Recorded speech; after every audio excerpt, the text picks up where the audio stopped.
Honorable members, I want to welcome you to this afternoon sitting. Yesterday, we commenced on consideration of revenue bills, not losses bills.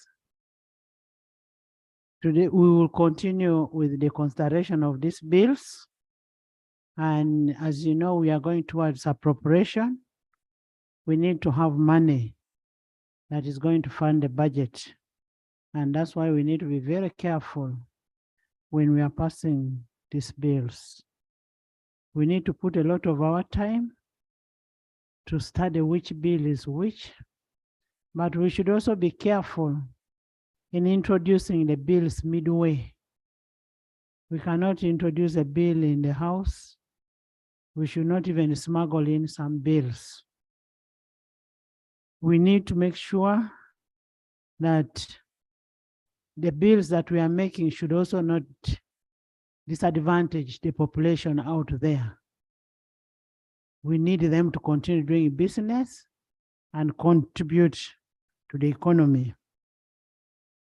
Honorable members, as you are aware, we are coming to the end of the second session of the 11th Parliament.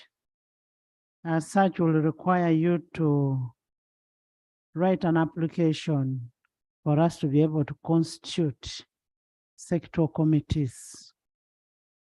And this is under Rule 162 and 188.2, where opposition is supposed to write to opposition whip. Government is supposed to write to the government whip. And then independents are supposed to write to the speaker, expressing interest of the committees they want. But expression of the interest of the committees you want is not a must that you'll be given the committee you have expressed interest in. It is at the discretion of the whip. The whip will know whether you're competent in this committee or not. And we are happy that we have tested you so far. We know who can be where and when. So you leave that to the discretion of the whips. Now, this time the whips are your bosses, big bosses. Honorable members,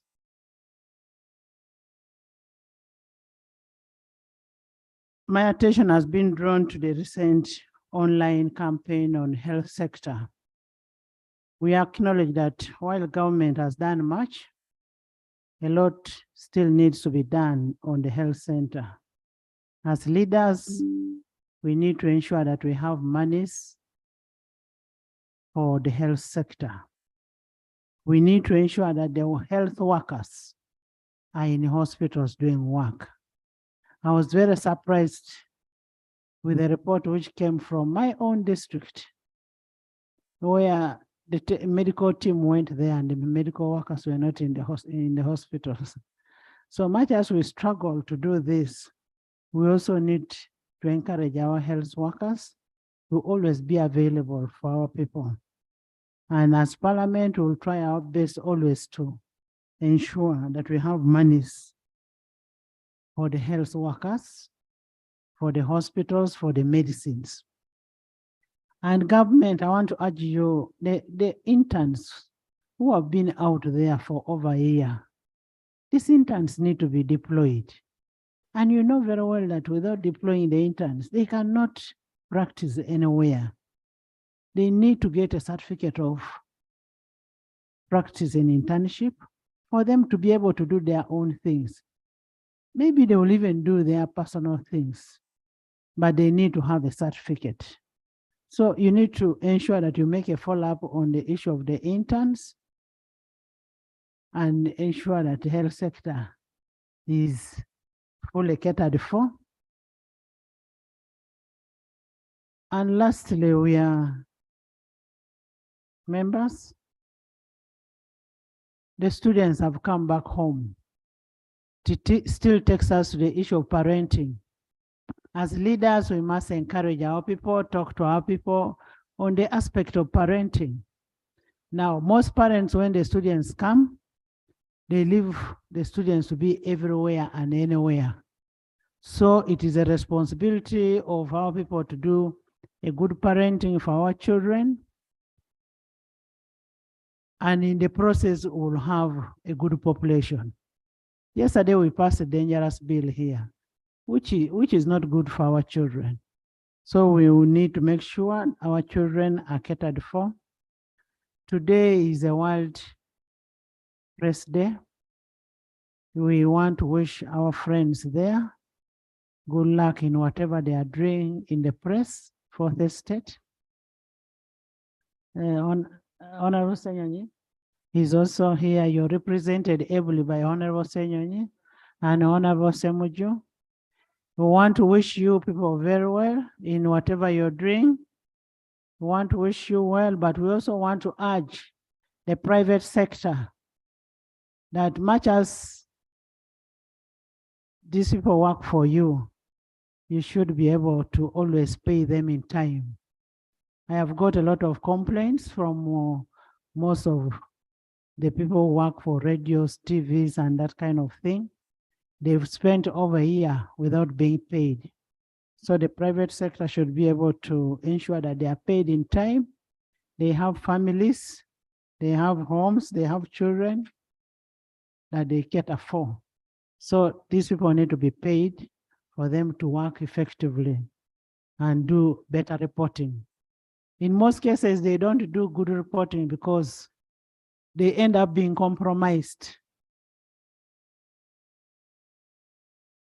Pay them salary, pay them, and they do professional work. I want to thank all of you and good deliberations. Yes, is it all on communications? Start with the Dr. Bukenya. Thank you, Right Honorable Speaker.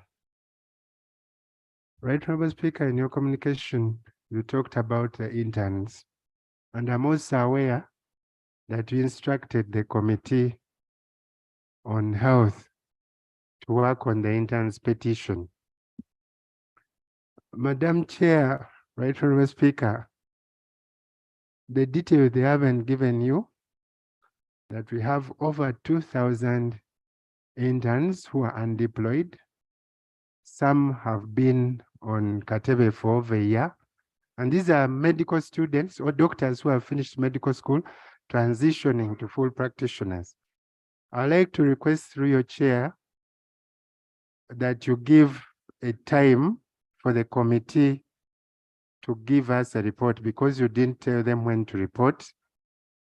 Secondly, the Minister of Finance yesterday said that he's going to release the money for the SHOs and interns, but also didn't give us a timeline. So I would like to request that through your chair, you instruct the committee which date they should bring the report for debate here. And secondly, the Minister of Finance should be specific on when he's going to release the money for the interns, because at the moment they're not working. And if you allow me to bring the statistics of what is happening in the hospitals, I'll do a presentation here. Thank you so much, Doctor. It is a fact that we have interns, and the Minister of Health has that information. There is no need for us to wait for a report from the committee. All we need to do is to budget. We have statistics of how many interns are out there. What I instructed the committee to do is to make sure that they include it in the budget. Madam Chair, if you allow me to add, the interns who have been working have not been paid for 6 months. The SHOs, for the budget which we are running now, the SHOs, they have also not been paid for 6 months, irrespective of what is going to happen in 23, 24. So the issue is paying the ones that have been working and the SHOs who are already deployed, but also planning for the ones of next financial year. So the ones who have not been paid, I asked for a report to be brought on Thursday, which is tomorrow. So that report will be here, and we have that sorted out. Thank you. Max? Thank you very much, Madam Speaker, for your communication. What attracted my attention was your communication on a designation of members of parliament by the respective whips. I want to share a story. This afternoon when I was coming to the house, I met a colleague from Uganda Police Force, and he was excited to see me. When he asked me the committee I was designated to, I told him Human Rights Committee. He laughed and could not believe it. I am an economist, well-grounded in economic management. When I was designated at the beginning of the first session to that standing committee, I asked myself what I was. Honorable Marks, that's not anything that's administrative. I was only informing you that kindly put in your application to your whips. Whip, government whip. Are you hearing? It's a given that you really have to apply and they will give you a committee. This house is not going to determine whether because you're an accountant that you should be in PAC, whether you are because you're a lawyer, you should be in legal. Because if I was the whip, this time I would remove Fox from legal. No, I'm just making a joke. I'm just making a joke. That will be handled by the whips. Don't worry. It will be handled by the whips. Edakas? Thank you very much, Madam Speaker. Madam Speaker, on your communication about the health sector, Madam Speaker, the people of Kabaremaido are still below 39% staffing for the general hospital. And the information I have is that finance is not putting any more money on wage. Madam Speaker, we are worried that our people will continue, or even the situation might even worsen. In Kabaremaido, we have several sub-counties without health center 3s. So the general hospital is a destination for everybody. And we have been working with Minister of Health to move the percentage of staffing upwards. But up to now, we are stuck at below 39. So I'm glad that you raised the issue, and I hope hopefully Minister of Finance can pick it up, or even the House, to really consider the issue of wage as an issue for social services. Thank you. I don't think it should be only Kabaremaido. It should be all the hospitals in Uganda. Maybe we need to have an analysis of the staffing levels in all the hospitals in the country, so that we are able to determine how much money we are putting for wage. Prime Minister, do you have something to say?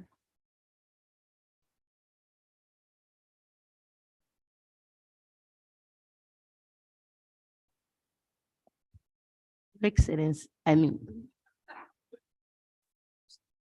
Right Honorable Speaker, I'm sorry, I was attending a meeting with honorable members. I'm just from State House. Honorable members, listen to the Right Honorable Prime Minister. There is only one excellence in the country. You know, I have been in a meeting, so I still have that at back. Right Honorable Speaker and colleagues, the issue of staffing in our hospitals and health facilities across the country continues to be an issue that is hindering the health care in our country. But I want to point out a few issues for members to note. There are some, because I've been a minister of health, there are some districts that are given wage.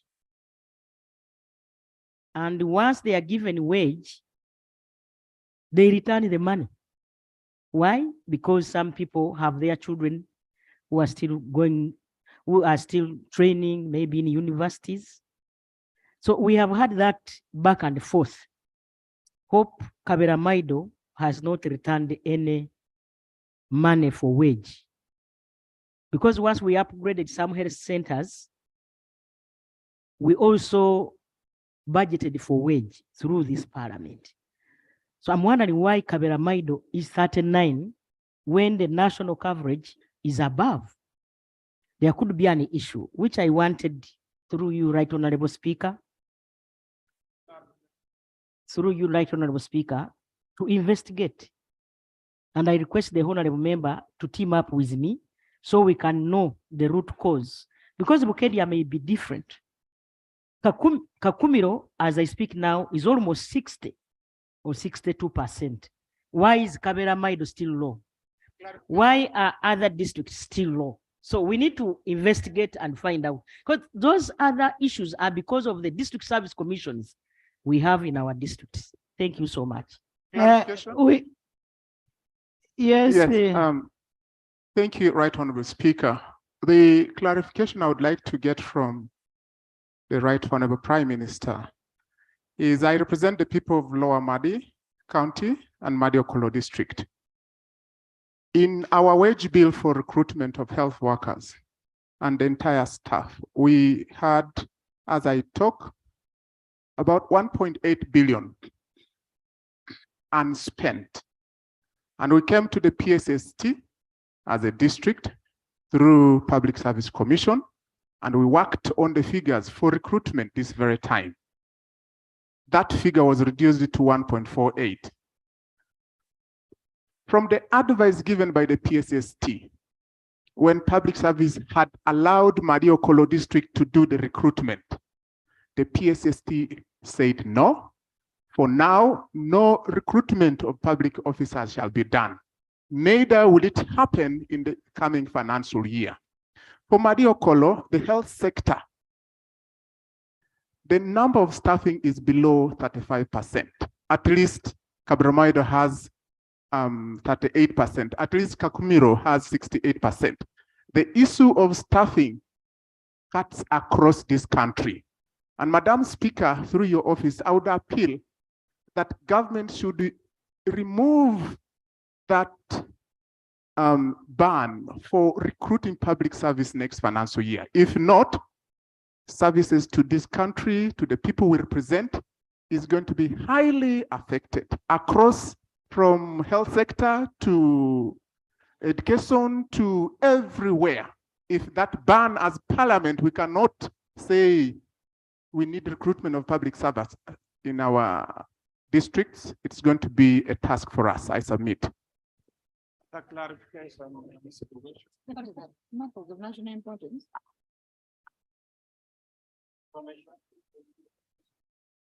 Further clarification?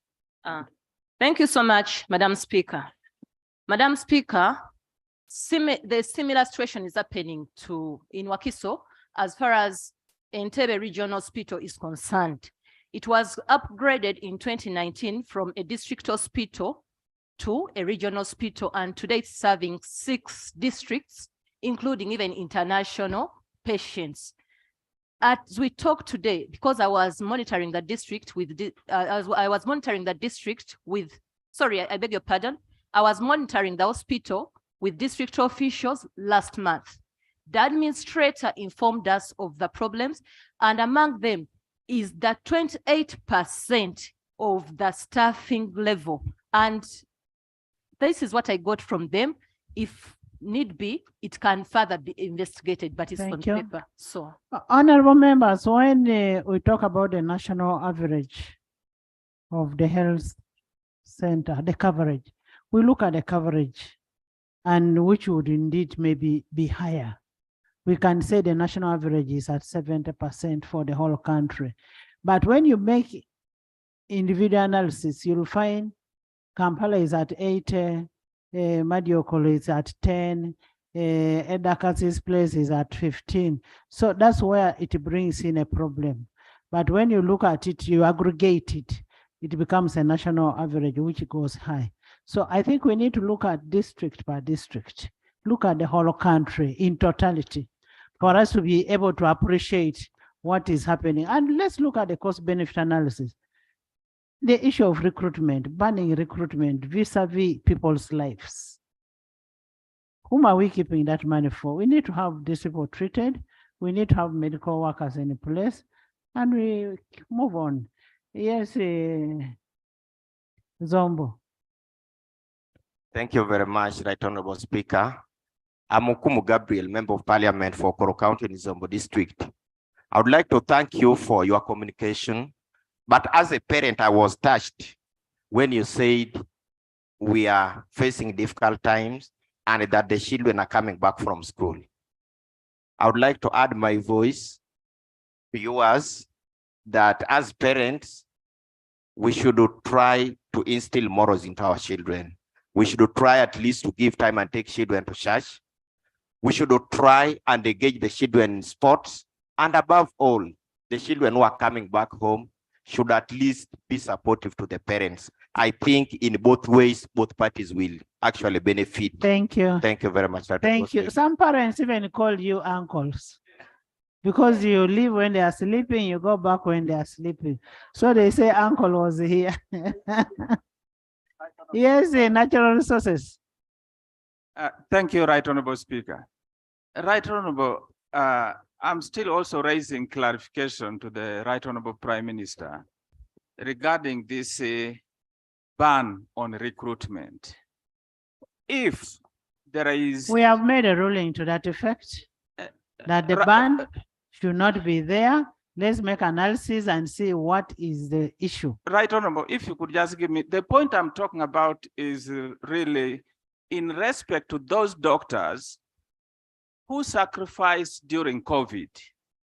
This was the worst situation ever when people were dying and even the health workers would get called to go to the front line to save our lives.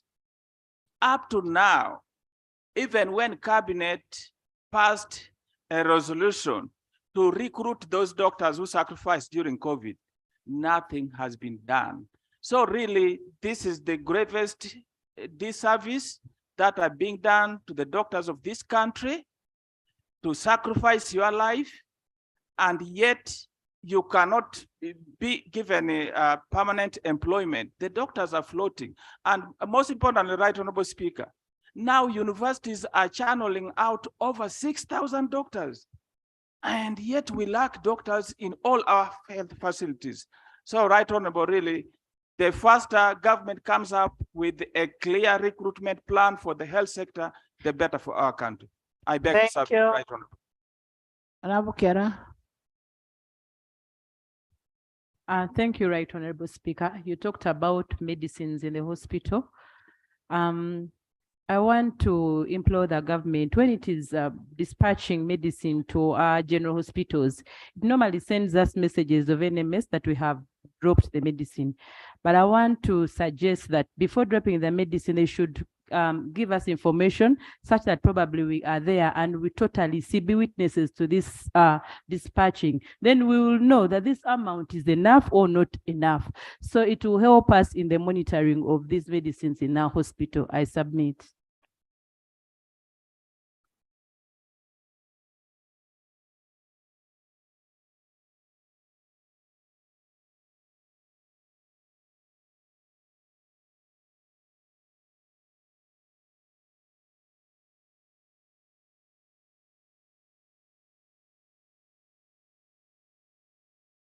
Thank you.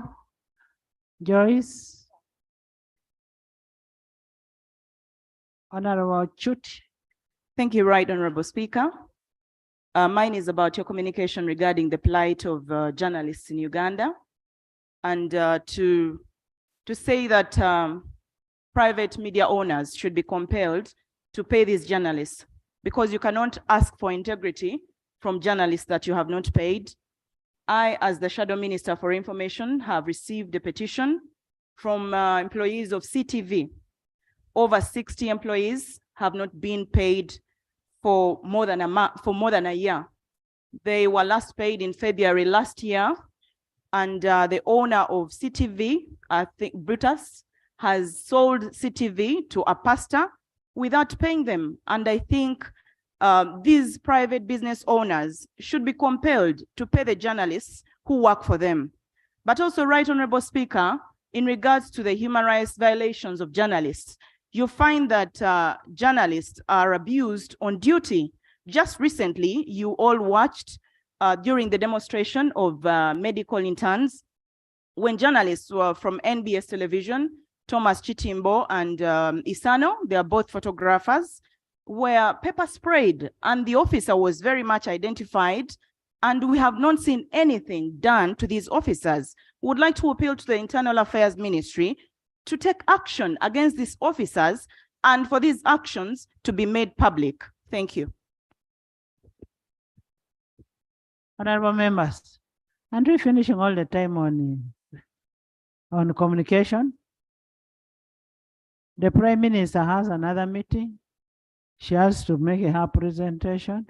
Can I hear from Honorable Chut? Thank you, Right Honorable Speaker. I would like to also react on the matters to do with health on 3 issues. The first on the issue of interns. The ministerial policy statement and the report are indicated as an unfunded priority on the budget for interns for next financial year. What is allocated is 8 billion. What they need is 80 billion. I really request that the budget committee makes that consideration.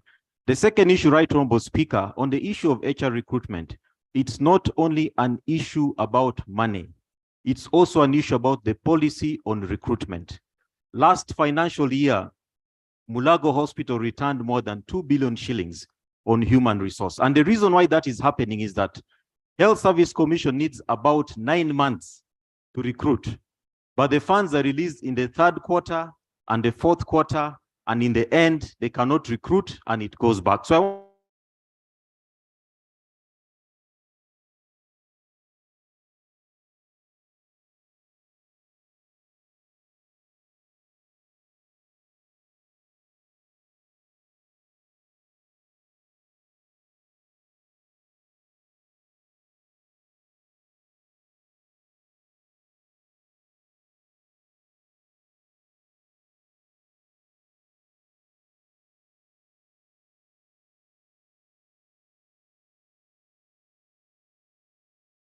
that this be considered this coming financial year, that this budget be provided so that the equipment can be functionalized. Thank you.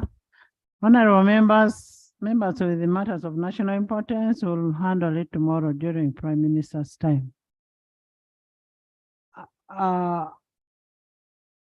Is it a reaction to the communication? No repeating issues of recruitment of health centers, no repeating. Yes, Tom. Thank you very much, Right Honorable Speaker. Madam Speaker, there's need for ordinance. There's need for bylaws by the local governments, and especially in regards to our children who have come for holidays. There's what we call loose and reckless lifestyles by these children, where they go for disco dancing, they go for casinos, sports betting. Honorable Azar, don't give government to do parenting for you. Go and do your parenting. Tell your children the do's and the don'ts. Yes. Be a parent at home. Exactly, and that's what I'm trying to, yeah. That's in reaction to what you have just said. Don't disappear from home the whole day. You don't know where the children are. You don't know what they are doing. Children are being sodomized somewhere, and for you, just your work is to put the children there. Most obliged, Right Honorable. Thank you very much. Honorable Mujuche, then Ashara. Thank you very much, Right Honorable Speaker. Right Honorable Speaker, I don't want to repeat what has been said.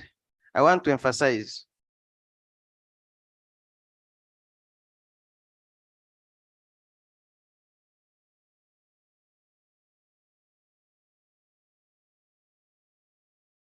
I've been demanding the Ministry of Information, ICT, and National Guidance to institute a tribunal to deal with conflicts between media houses and UCC and government.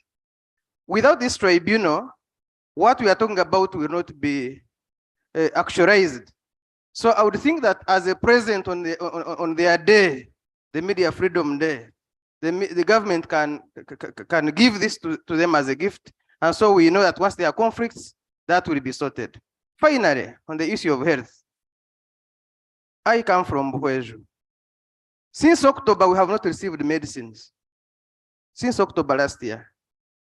I raised it some time back here, and the minister informed me that something was going to happen. The Minister of Health. I have just talked to the DHO. They have no medicines, including egometrin for the mothers. And I know the Prime Minister loves Buhweju so much. She's a very determined woman. I worked with her in the Parliamentary Commission. I know her capacity. Please think about us. Thank you very much.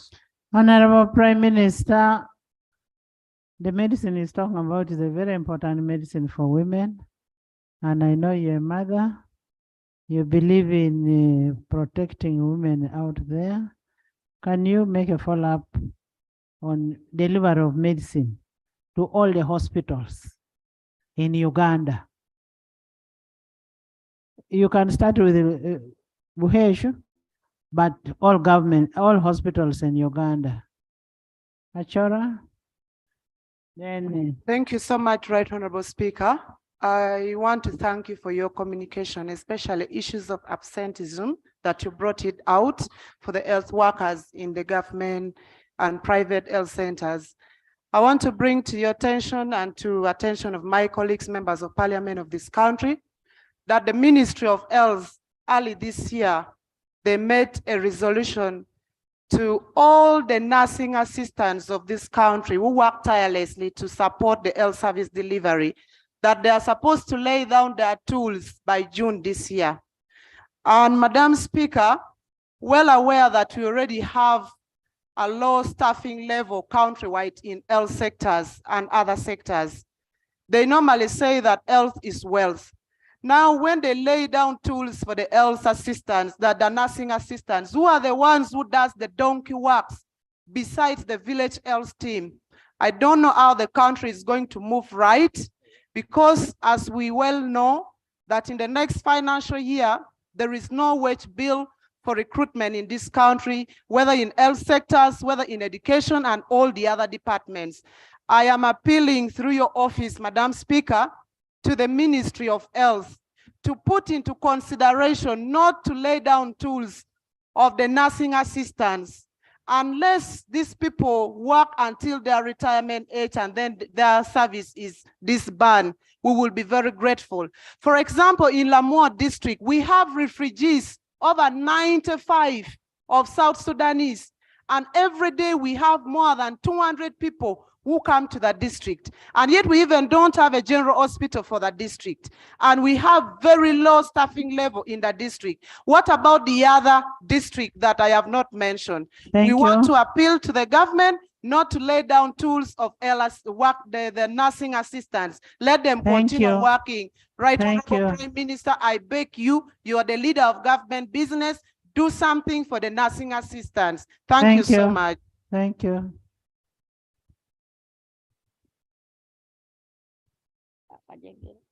That Honorable Speaker and colleagues, the nursing assistants, the Minister of Health is here. And I know she has an answer. But in the year 2021, we all agreed that we phase out nursing assistants. And that is the policy of government. We agreed that come June this year, we shall now have that higher cadre of staff. And we also agreed that those nursing assistants were given opportunity for like six years to upgrade. There are those who have upgraded, but there are those who have failed to upgrade. So we shall. Honorable Prime Minister, much as there was an agreement, what members are saying, there is again a ban on recruitment. What do we do on the ban?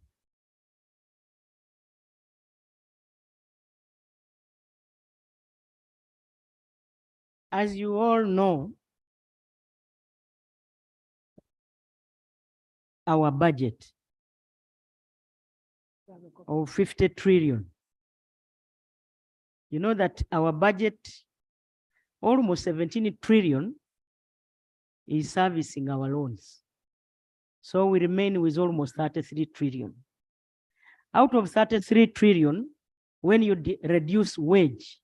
Honorable Minister, it is not 33, it's about 25.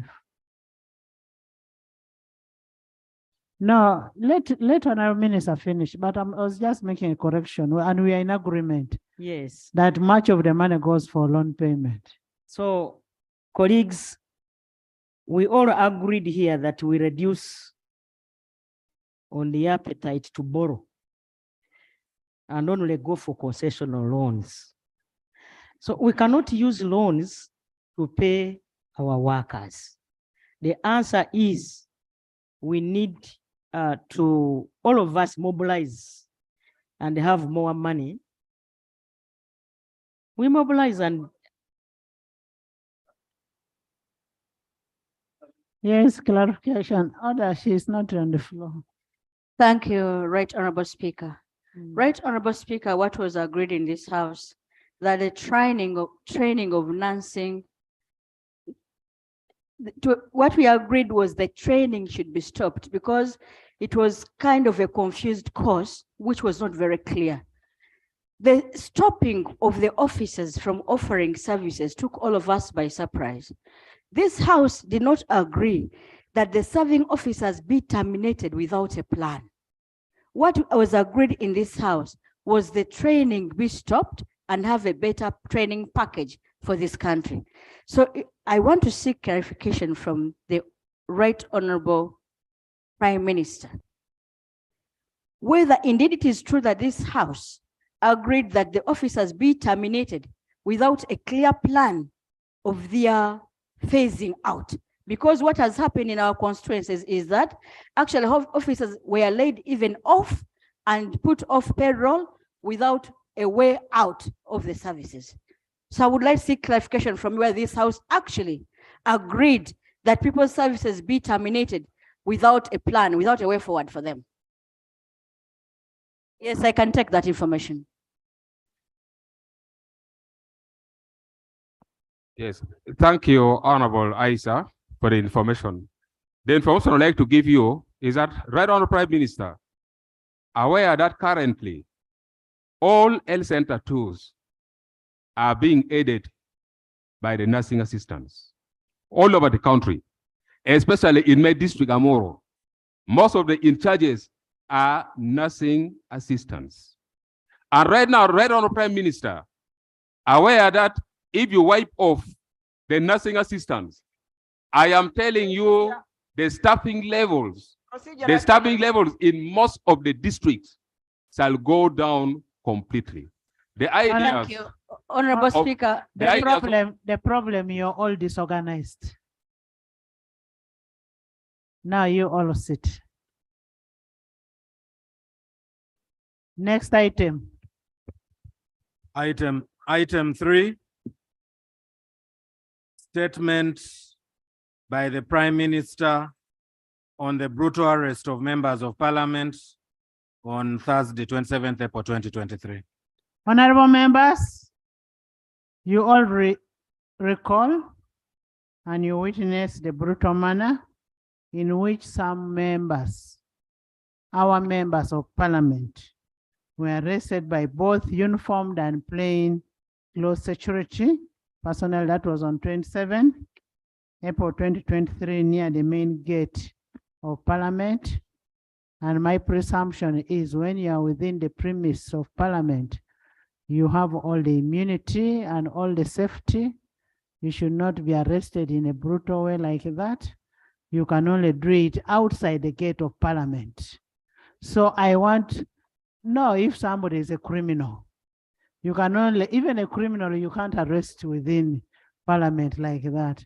So for me, that one, on the issues of arresting people within the premise of Parliament in a brutal way like that was not called for. As the head of the institution, I want to register my apology to the members of parliament for that incident, because it is not supposed to happen within the premise of parliament. This was not an isolated incident.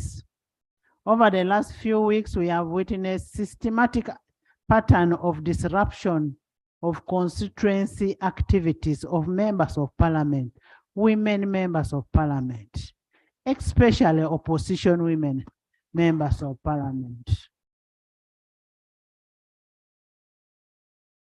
And for me, what is paramount here, whether you're opposition or you're in government or you're what, you're all members of parliament. Because yesterday I was opposition, today I'm in government. You never know what happens. Whereas the matter of brutal arrest of the MPs was raised in this house, and while the members were released shortly after we picked the members from police, the presiding officer then requested the leader of government business to come and make a presentation, a submission to this house in regard to the brutal arrest of members of parliament. And as you know, Article 23 of the Constitution is instructive in protection of personal liberty. Article 23(3) prescribes the manner of conducting an arrest. Unlawful arrest is not acceptable. The representatives of the people in this house have been brutalized, have been beaten. Honorable Susan was admitted in Rubaga Hospital in a very bad condition, very, very bad condition. And Madam Prime Minister, it is my responsibility and you, first of all, as women, to protect these women. It is also our responsibility as leaders of this country to help the president. And I'm saying to help the president, to help government. You will find that these people who are arresting these girls are opposition in uniform. If they are not opposition in uniform, then they wouldn't do that. Huh? If you see somebody is protesting and the person has a placard, you move behind that person and see whether that person can do anything. You cannot carry a woman. That woman you're carrying, that woman you're arresting is either your wife, your daughter, your mother, or your sister. Honorable Nyakato told me they pressed her breast. Honorable members, I want to guide this way. I want us to debate this. The Prime Minister is going to make a presentation. But I want us to debate this with all the soberness. With all the soberness. If you start behaving funny, what we want is a solution. We want a solution to this issue. If we are going to say members should be allowed to conduct activities in their constituencies, so long as they are not harmful.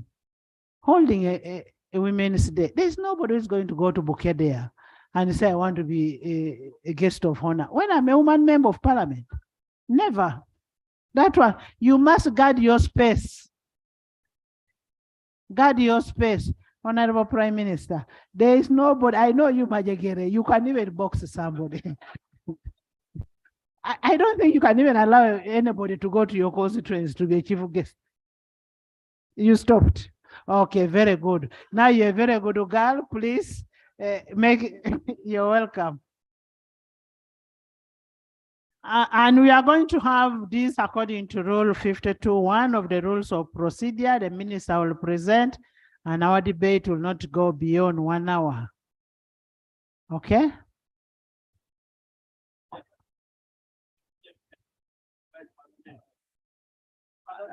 Leader of Opposition. Thank you, Right Honorable Speaker. Invariably, sobriety cannot elude us when debating very serious matters. This is the House of Parliament, and I suppose the public construes it as such. Before the Prime Minister of the Republic makes her statement on the subject matter, she must prove to this Parliament that she's a serious person.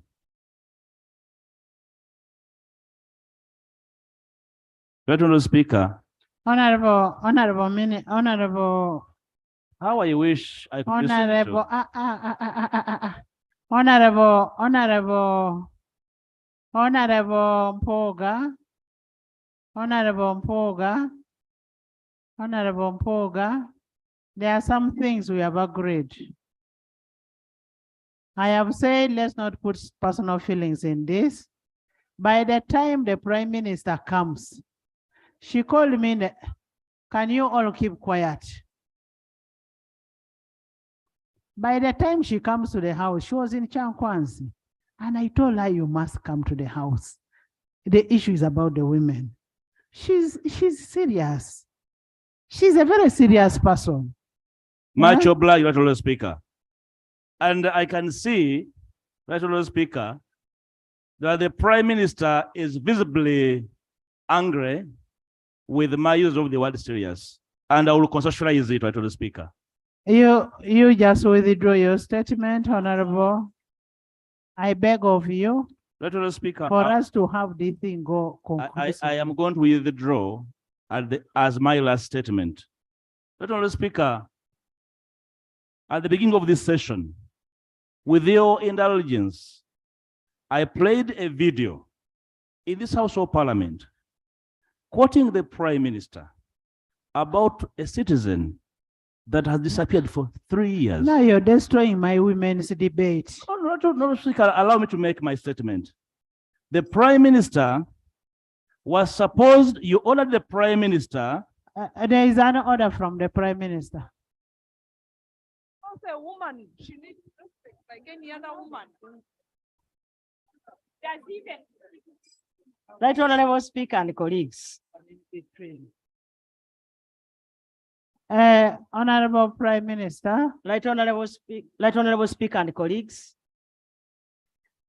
I became Prime Minister. I'm almost making 2 years since when I became the Prime Minister. I have tried my level best to serve my country. I am one of those patriotic Ugandans. You have not tried, you have done it. Is it in order for my brother to say that I am unserious? Is it in order? Honorable Prime Minister. Honorable Prime Minister, I know you as a very serious person, and that's why you're here. Thank you, Right Honorable Speaker. And I said, I'll withdraw after making my statement. Right Honorable Speaker, this is unlike me, and I should be understood. Right Honorable Speaker, the Prime Minister has been in office for 3 years, for 2 years. She made a comment that she is in the knowledge of a citizen that has disappeared for, will be 3 years on 3rd June this year. Honorable Mpunga. Right Honorable Speaker, allow me to make this statement. Honorable Law, I will allow you to make that statement after we have discussed about the women. Why are you being discriminative? Why don't you want us to talk about our women? You know, Right Honorable Speaker, it's after that she's proved that she was either lying, that she shall listen to her statement as serious. No. We are putting into context her statement because that statement she made that she's aware of the hereabouts of Chibalama, and she's never surrendered him to the public, and she wants us to listen to her on another statement. That's why I was putting seriousness in the context. Right Honorable Speaker. Right Honorable Speaker, will the Prime Minister rise and inform the country where Chibalama is so that we can listen to her? as a serious leader in this country. You're talking. You said you know where he is. The family for 2 years and 11 months, they're looking for Chibalama. Only you know where he is. Will you tell us where a husband of a woman and a father is? You said you know. Is it in order for Where him is to quarrel? Chibalama? You are finished. I have reason to even not listen to you other than quarreling. You are quarreling. A citizen has disappeared. I have reason to quarrel. Honorable Mpuga, you are finished. You have mentioned. You have Right, not Honorable your issue. Speaker, I'm on record on this floor of Parliament. You allowed us to go and come up with a statement on Chibalama to come and inform the country where those people who claim to have been abducted, but you have never given us time on this floor of Parliament. You are the one who came here and said, now you are not ready. You as leader of opposition, are you serious?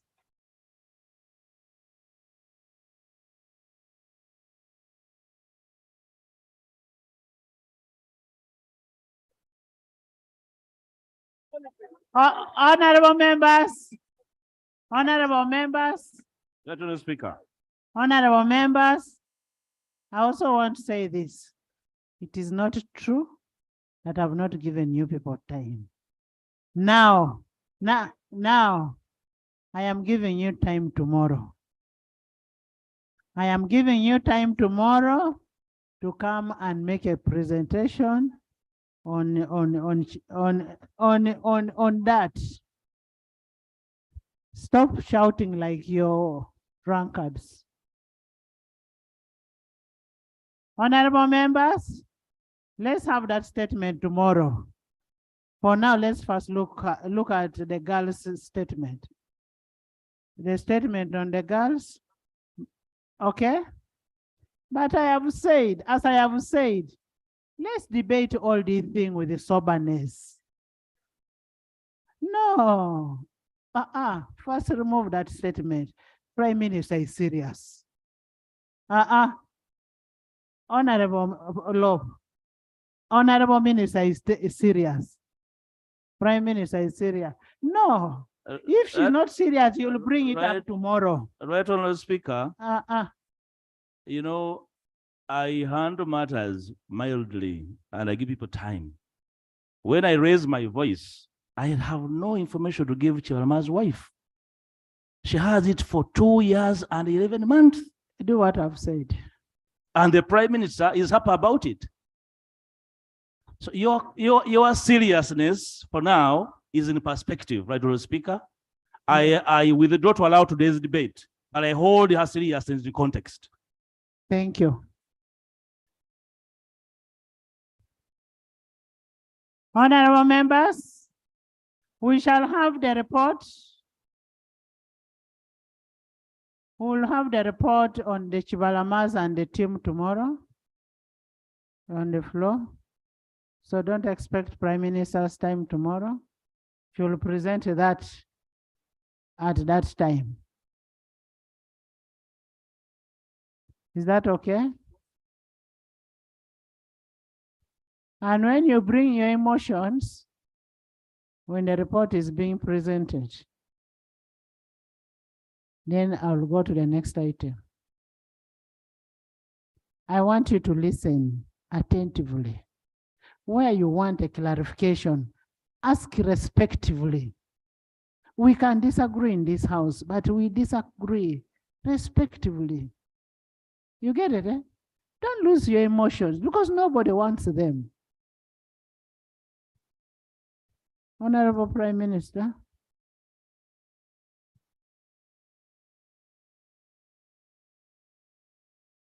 Right, Honorable Speaker and colleagues. I will start with introduction. Right, Honorable Speaker, you guided that a statement be presented by government. That was supposed to be yesterday in response to the incident of Saturday, 27th April 2023 in Kampala, and those before it in some parts of the country. That Honorable Speaker, however, I couldn't present the government statement yesterday because of cabinet meeting that took place on the same day. I want to thank you for allowing me to present this statement today. That Honorable Speaker, let me give the background. In the recent past, we have witnessed confrontations between security personnel and political actors in various parts of the country, including Hoima, Mitiana, Kasese, and of recent, Parliament and Soroti.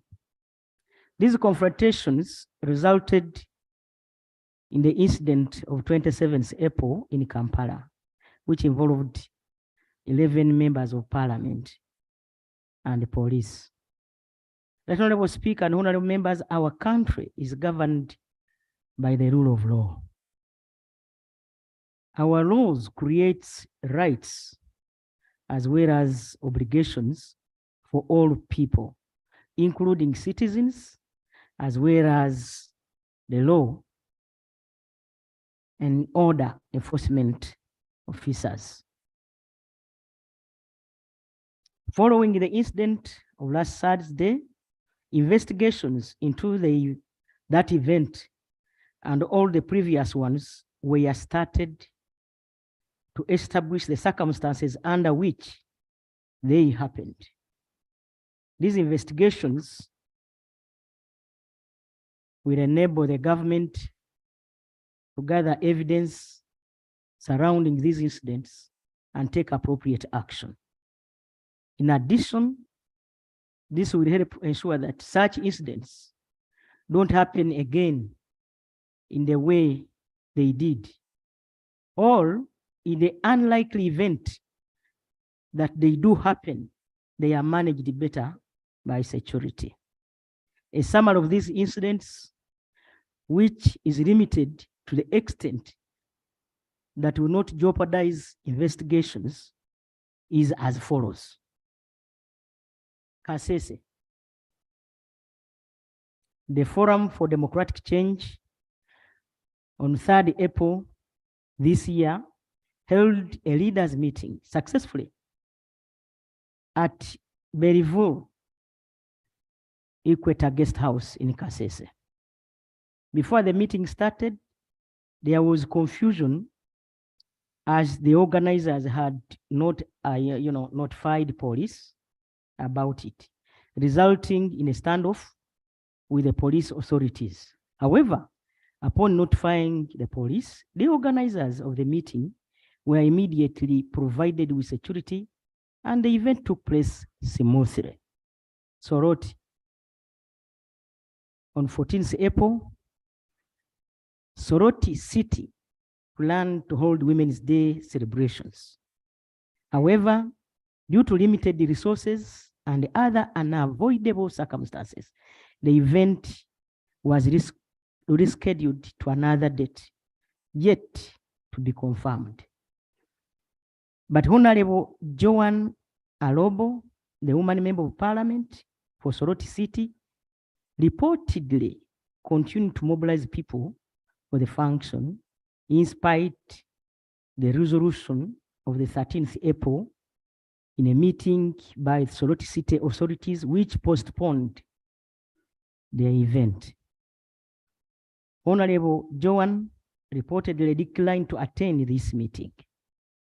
The tension that followed was, however, well managed by the police, and the situation returned to normal. Buvuma. That Honorable Speaker and colleagues, on 19th April this year, at around 4 p.m., the District Police Commander Buvuma briefed police officers at the Central Police Station about the unlawful assembly organized by Honorable Nakaziba Susan, the woman member of Parliament for that district. The Honorable Speaker, I'm informed that the people had been mobilized to take a part in the Women's Day celebrations, which had not been cleared by the police. The event was scheduled to take place on 21st at Chanja Village, Bwema Sub-County in Bumama District. The DPC deployed a team of officers to ensure that the function did not take place because Honorable Nakaziva Susan had not informed the Inspector General of Police. The police officers arrived at Chanja Village at about 8 p.m. and immediately reported their presence to the area LOC chairperson. At the request of the police, the LOC authorities informed the residents that the event had been postponed. On 20th April 2023, at around 7:15 a.m., one Matov Stephen Noop mobilizer and a campaigner in the district moved through Chanja and Kaziru village, chanting Noob slogans and telling people to be strong and turn up in big numbers for the event. At about 1 p.m. on the same day, a boat carrying a group of men docked at Chanja landing site. It was also loaded with food items, including bunches of matoke and a sack of rice, and household utensils like saucepans, plates, knives, etc. The organizers plan to prepare meals for the people at the function. I think the knives were for peeling. I was informed that the police officers confiscated all these items. At about 3 p.m., a group of other officers from the field force unit joined the team at Chanja to tighten security. On 21st April this year, at around 9:30 a.m., the police received information indicating that Honorable Nakaziva was at Senyi landing site in Buikwe, preparing to cross over to Chanja village to meet the people who had gathered for an authorized meeting. Part of the team of officers above, I'm talking about those I've mentioned above, was deployed on water to monitor Nakaziva's movements and stop her from reaching Chanja. I'm reporting, colleagues. At about honorable members, at about 1 p.m. you should be happy with what she's giving you information. At about 1 p.m., Honorable Nakaziva was seen in a boat with about 6 persons heading to Chanja landing site. When she was stopped by police officers, she turned a deaf ear and instead ordered the coxswain to continue to Chanja landing site. She was stopped in the water. The moment the boat, honorable colleagues, the moment the boat in which Nakaziva, Susan, and her team were traveling docked at Chanja landing site, they all jumped out, chanting Noop slogans as they moved towards the site where a few people had started gathering. Honorable Nakaziva was requested to board the boat and abandon the assembly that she had started organizing, but she refused.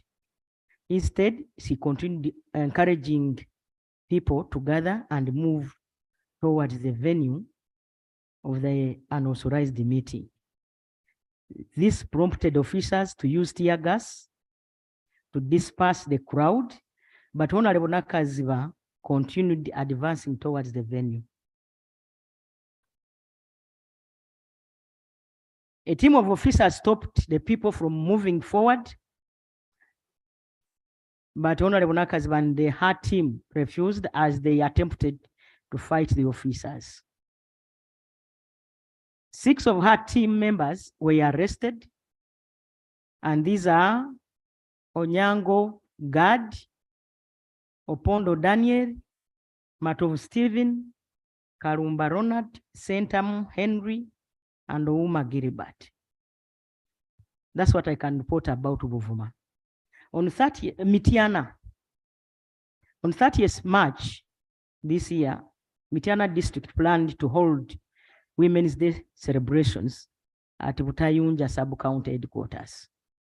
However, due to political differences in the district, a rift emerged between the two parallel camps. As a result, the Mitiana district chairman, Mr. Mugisa Patrick, and Honorable Joyce Bagala, the woman member of parliament, Mitiana district, and members of the district women council committee, all belonging to different camps, failed to agree on the person to invite to the function as chief guest. This resulted in confrontations which could be avoided.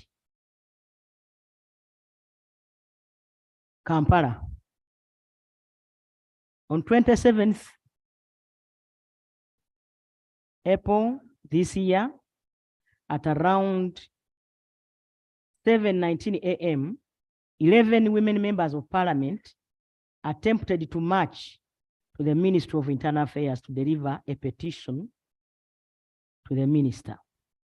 The honorable members of parliament were protesting that what they called the unfair treatment of female opposition MPs by the Uganda Police Force, the resident district commissioners, and other security agencies, which stopped them from holding Women's Day celebrations in their respective districts. That Honorable Speaker, the honorable members of parliament, as you already know, were stopped from marching on to the Ministry of Internal Affairs as they walked out of the main entrance of the parliamentary buildings on Parliamentary Avenue. This was followed by scuffles between the honorable members of parliament and the police officers. The MPs were arrested and taken to Kampala Central Police Station. They were, however, released later that day. Notable parties. Honorable Speaker, these incidents occurred after various honorable women members of parliament seeking to hold belated Women's Day celebrations in their areas were stopped from doing so by security agents. The identifiable actors in all these incidents therefore include members of parliament, police, as enforcers of law and order, and the RDCs. Issues. This is my item number 4. The issue is, how should the shared public space be utilized by all people in the enjoyment of their rights and freedoms created by the law? The sensitivity and duty of care to others in the public space, and how to safeguard the same as we exercise our rights is worth our attention. Honorable Speaker and colleagues, how should law enforcement agencies utilize the authority and powers given to them by the law, including handling and managing the consequences of a breach of the law? The other issue is, isn't it time examine and agree on the conduct of district celebrations after the main event at the national level? These issues and many others are food for thought. action taken. That Honorable Speaker, an update to the House on the steps taken is as follows. The honorable members of Parliament were released by police. Number 2, investigations have been instituted into the Kampala incident, which occurred last week. This will include reviewing the CCTV footage in order to take advantage of appropriate action. Number 3, as soon as the footage of what transpired in Buvuma came to the attention of the IGP, he ordered the Police Professional Standards Unit to investigate the alleged beating and torture of Honorable Nakaziba Susan. Some of her supporters and the concerned officers were summoned for investigation, for interrogation. Others were detained, I mean police officers, and some have been released on police bond. All of these incidents are still being investigated, Honorable Speaker, in order to enable the government to get a comprehensive picture of what transpired to inform response, I mean action. In the medium term, not Honorable Speaker and colleagues, we shall examine additional measures such as those regarding the use of our shared public spaces, mindful of the sum total of shared rights and obligations of everyone, including us, the political actors. In that respect, Right Honorable Speaker and colleagues, we need the police, and it's desirable to inform them whenever we plan to hold processions or to assemble, so that these functions are well coordinated and regulated. This is a matter we need to have a frank conversation like we are going to do today about, rather than putting all the blame on the law enforcers. Reviews of command, control, coordination, supervision, and training, as well as evaluation of training standards and standard operating procedures, are also being undertaken by the police in order to enhance good judgment on the part of the law enforcers. That Honorable Speaker and colleagues, let us not demonize the security agencies. Once identified, errant security officers will always be handled appropriately. Let us all do our part in ensuring that as we enjoy our rights, we remain mindful of the rights of others. That Honorable Speaker, in conclusion, government does not in any way condone misconduct on the part of our law enforcement officers. We shall address any operational flaws. In addition, all actors are called upon to be law-abiding, to facilitate peaceful processes and the enjoyment of their rights. The Honorable Speaker and colleagues, I beg to submit. Thank you so much, Right Prime Minister, for the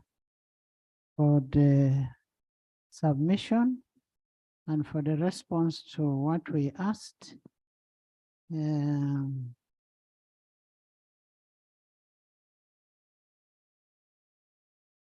There's one interesting thing I heard from the Prime Minister. First of all, I want to ask the Attorney General. The issue of notification of police, is it optional or mandatory? That is one. Two, So, is Women's Day a national function?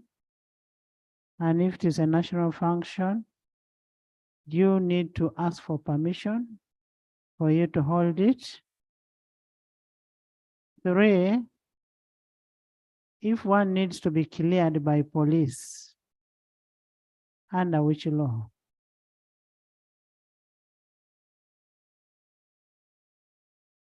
Or will you just get inform police for the safety so that they can provide you security? 3, 4.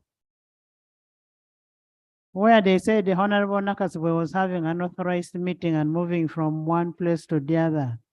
As a woman member of parliament, do I need to get permission to move from one constituency to the other? Don't I have the right to move from one sub-county to the other to meet my voters? They said she was chanting the NUP slogans. Is it a crime? If I am NRM, I'm NRM, I'll chant my NRM. So why should you stop another person from chanting her parties?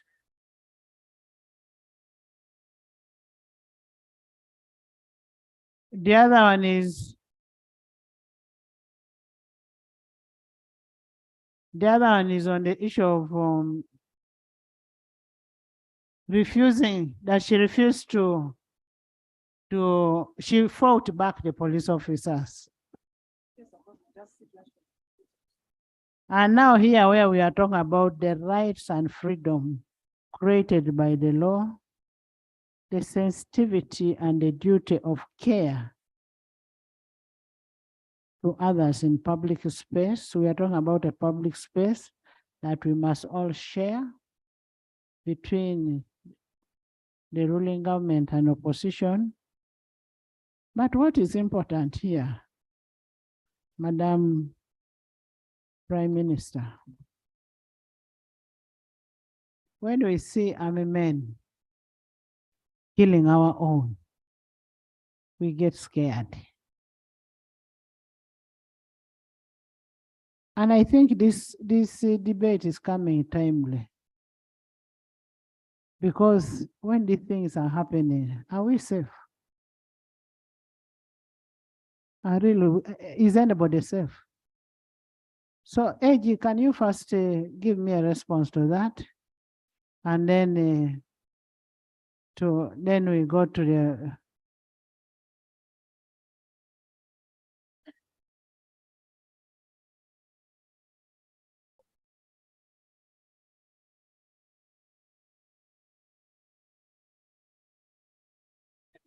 Thank you.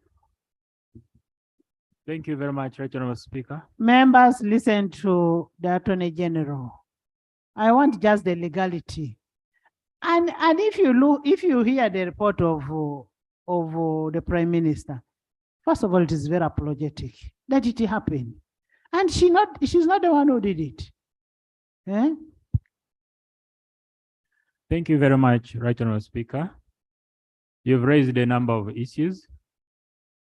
I want to appreciate the Right Honorable Prime Minister, the candor and honesty in that statement. It tells it all. And that's why it helped the Right Honorable Speaker formulate questions for us to answer as to whether whatever happened was legal or not. You know very well, or you've heard about the existence of the law known as the Public Order Management Act. But you also know, or you've heard of the fact that there was a ruling of court in regard to that law. Now, what we need to do as Office of the Attorney General internal affairs. Continue. Hajat, you first it. What we need to do as Office of the Attorney General is to advise that a practice direction be prepared and circulated to officers managing security, offering guidance as to how public association events such as these are handled vis-a-vis the ruling of the court. The other question is, Honorable Attorney General, there was also, we passed the miscellaneous law revision in this house that included the same bill. Now, Anna is also making a noise, and AG, there was also a revision of the miscellaneous. It was also that was inclusive.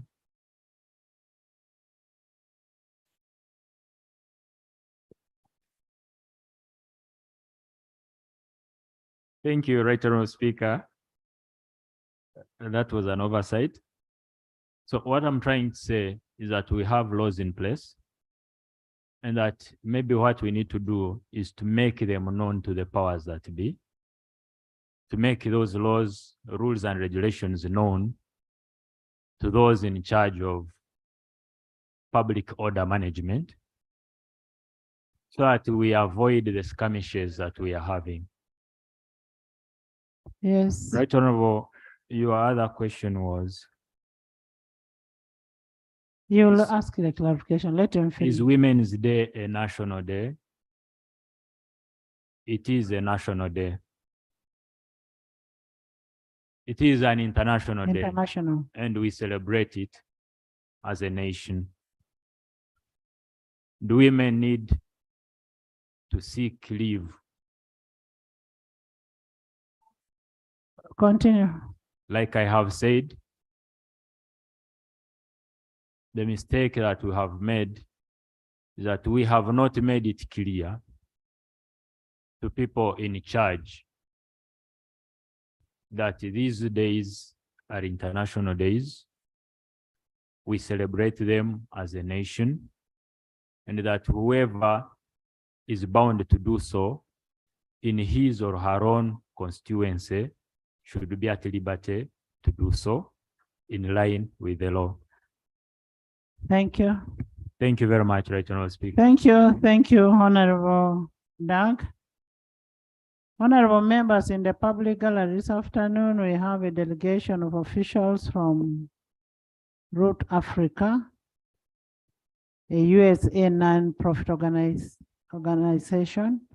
They are led by Honorable Natural Christian, and they are here to witness our proceedings. Please stand up and we see you. Welcome, you're most welcome. Thank you so much for coming. Thank you. Honorable members, I asked a question. One, I am happy that the Attorney General said it's not mandatory that you have to inform police, but it should be out of courtesy.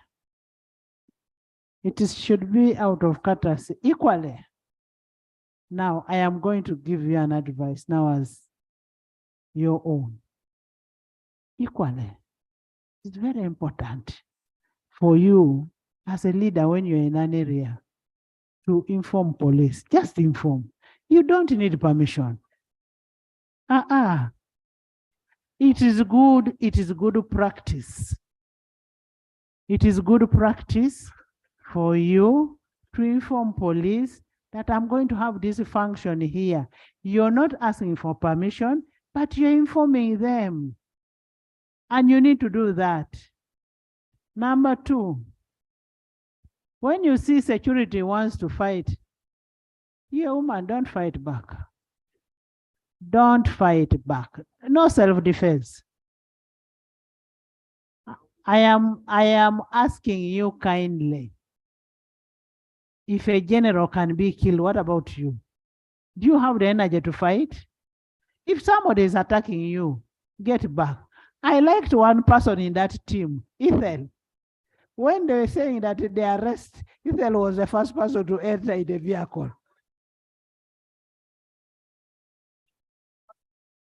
Honorable members, you have heard from the Prime Minister. We can hear from 1 minute. 1 minute. I will start with the Kasese. Thank you, Right Honorable Speaker. 1 minute. For giving me way. Right Honorable Speaker, it is unfortunate that on third, what happened on third, they are talking about what happened in the evening.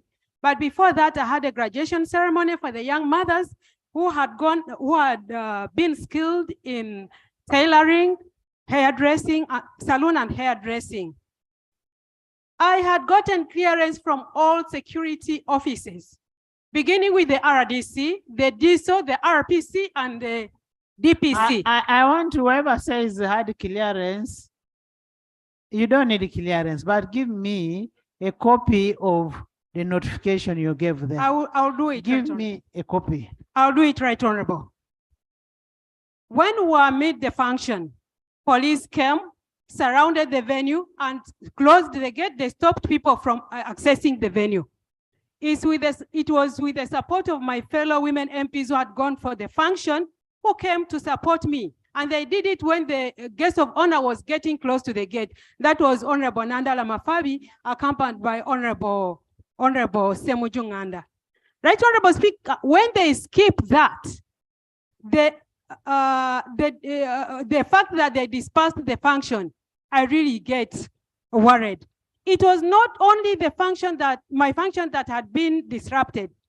In 2011, in around September, I took an ambulance. They stopped me from handing it over to the people. And yet my colleague in the same area had been given permission to hand over his ambulance. That was in 2011? 2011, it was September 2011. Sorry, 2021. Sorry, I'm sorry. It was a brand new ambulance. The security stopped me from handing it over, yet had gotten clearance from them. Right, Honorable Speaker, it is very unfortunate. Did you finally hand it over? I just took it to a health center where people can be accessing it. Right, Honorable Speaker, it is very unfortunate that despite the fact that the security ministry is given a heavy budget. Next. Just one. Alobo.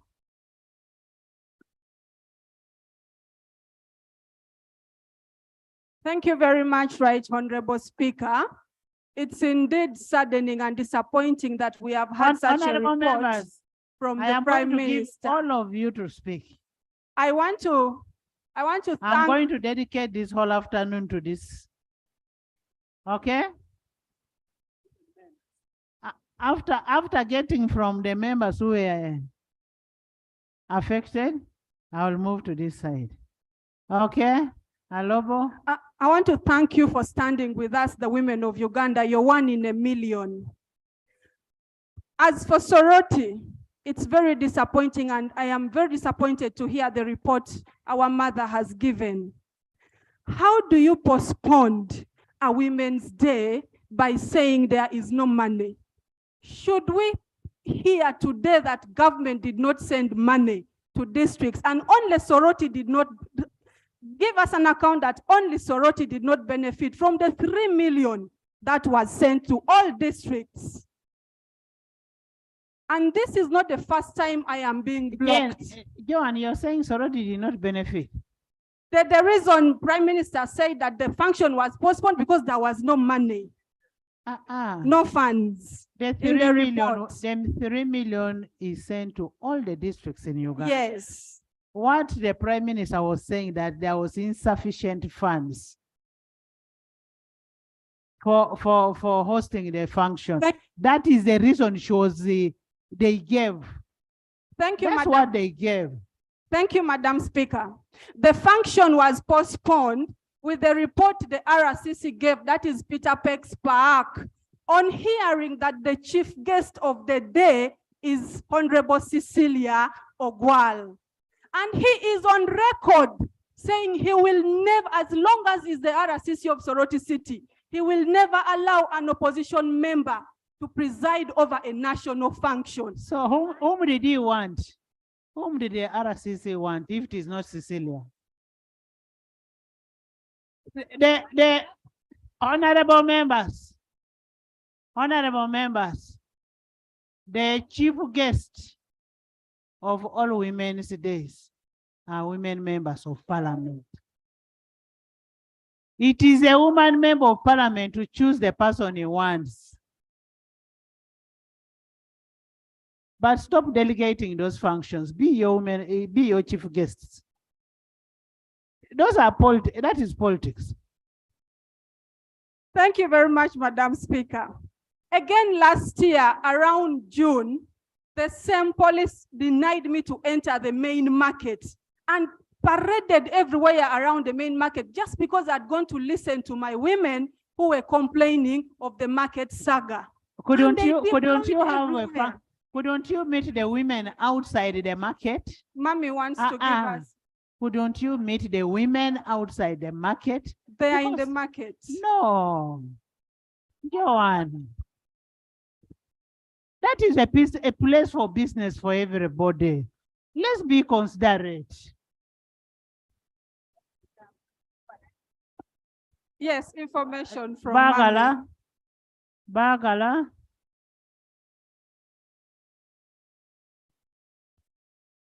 Thank you, Right Honorable Speaker.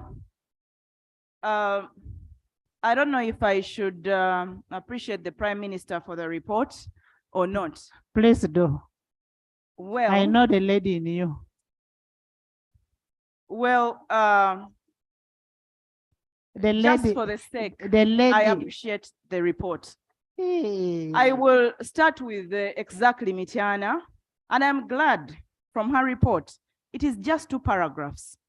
And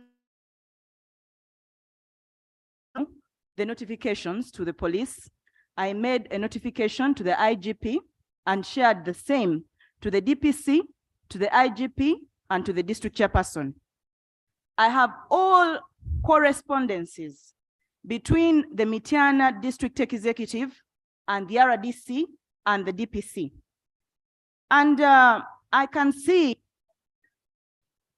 of the Prime Minister is in the district. A rift emerged between 2 parallel camps. As a result, the Mitiana District Chairperson, Mr. Mugisha Patrick, Honorable Joyce Bagala, the woman MP, and the members of the District Women Council Committee, all belonging to different camps. I would like to know now which camps. The good thing you've guided, that for all women celebrations, the woman MP is the guest of honor. And she's saying in the report that the disagreement arose from failing to agree on who the guest of honor is. Yet I was there. Yet I am here as the woman member of parliament. And let me say also this.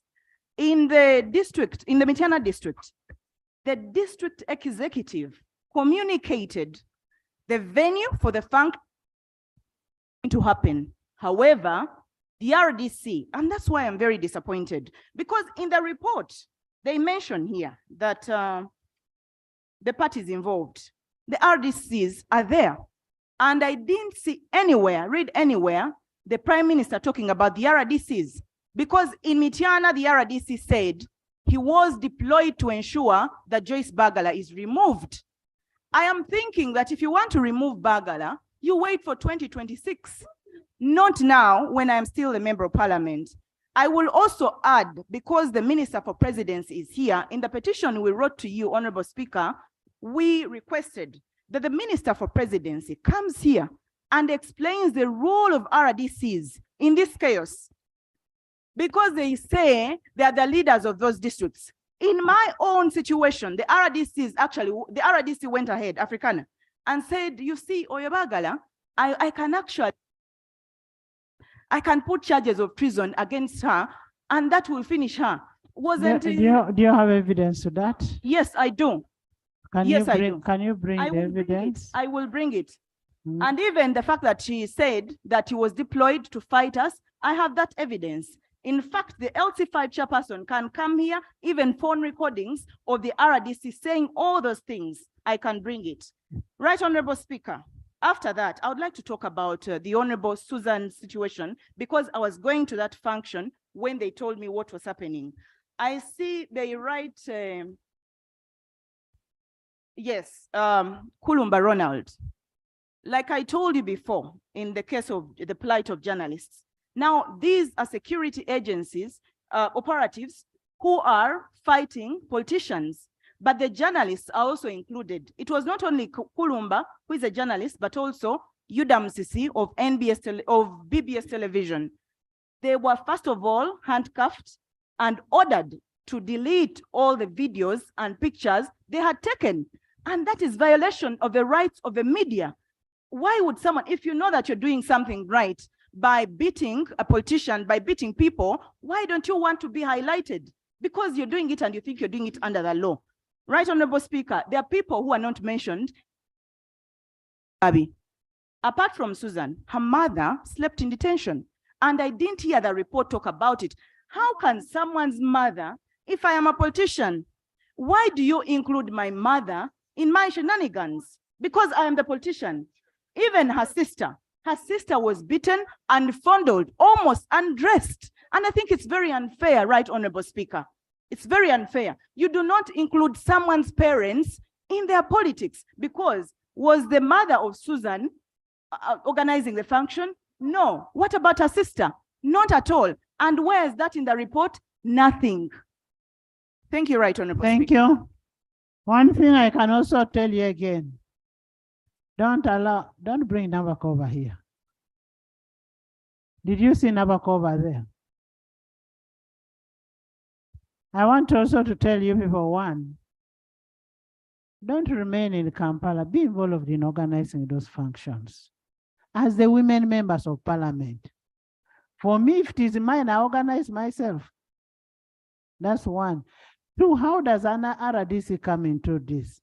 An RDC is a head of security in a district, but is not supposed to interfere.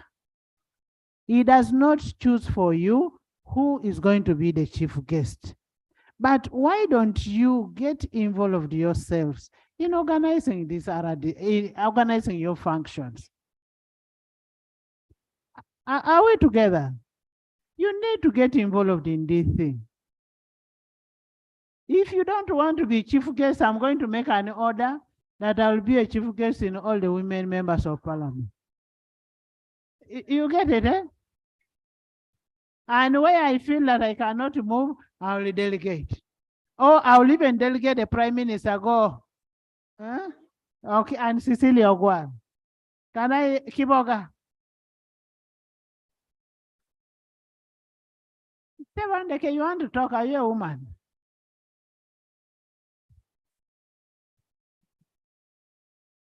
Thank you, Kiboga. Right Honorable.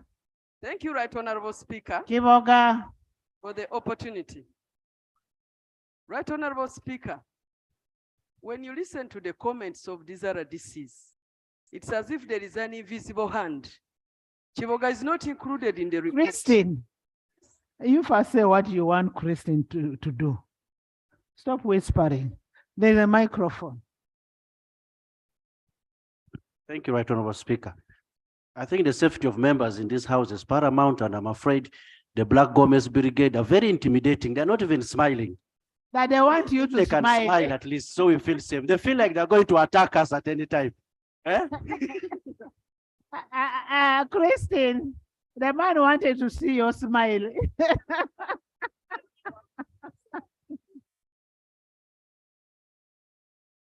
Christine. Right Honorable Speaker, this is not a laughing matter or a joking matter, but we have our smiles for certain. Honorable members, debates. listen to Christine. First of all, Right Honorable Speaker, the report is missing Chiboga incident. Chiboga incident was that we have a women's circle, district women's circle, and we hold the annual general meetings, and this was going to be the first annual general meeting for the circle. But because I'm the patron, the annual general meeting was cancelled. The RDC, together with the deputy RDC and the DPC, came and analyzed the function, and they were like, it seems this is going to be a Women's Day, and I'm not accepting it. So when they came to the venue in the morning and What is the ascertained problem? that the private... You guys, don't you want a prime minister with a lob to have fun? The guys are just exchanging ideas. No. Right, Honorable Speaker, colleagues know that sometimes we are very close friends.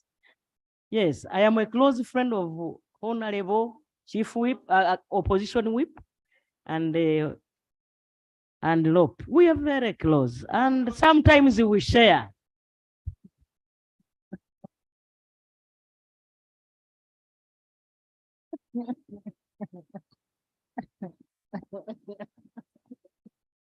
Christine. Right, Honorable members,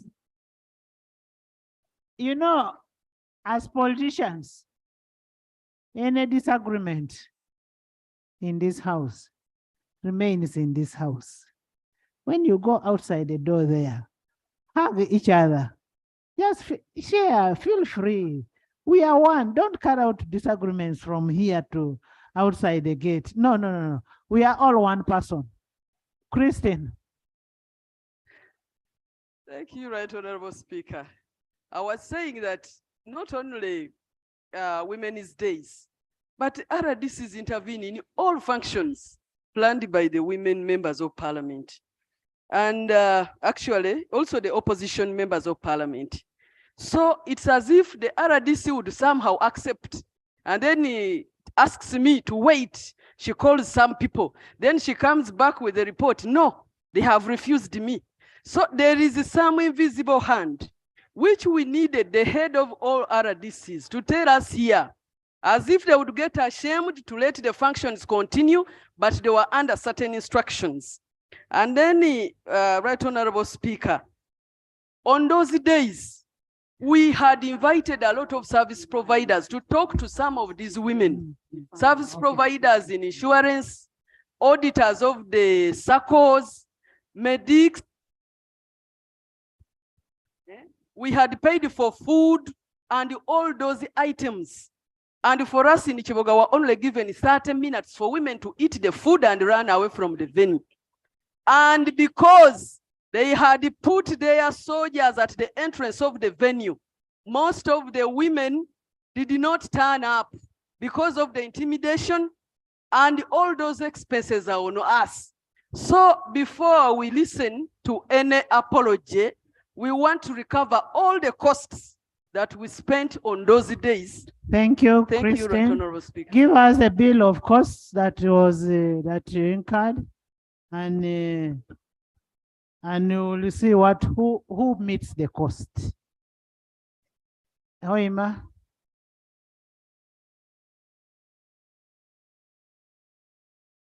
That is the Kung Fu lady.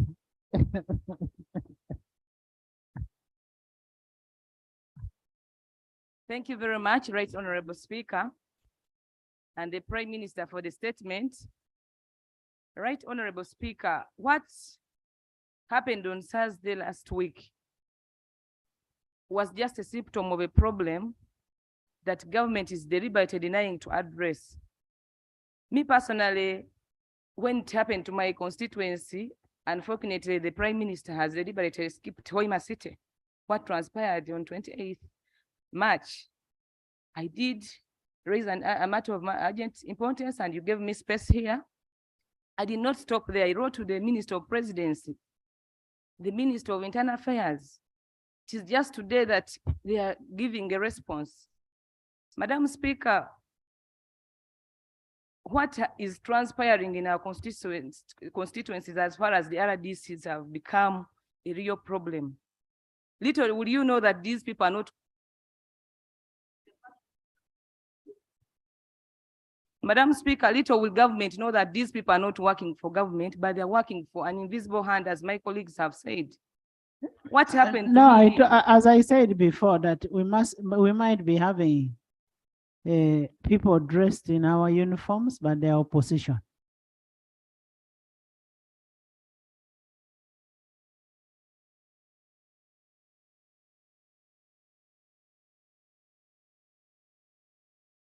Honor, you continue, Nancy. Thank you very much. I want to tell you, the people who do those arrests, who beat people, are not for government.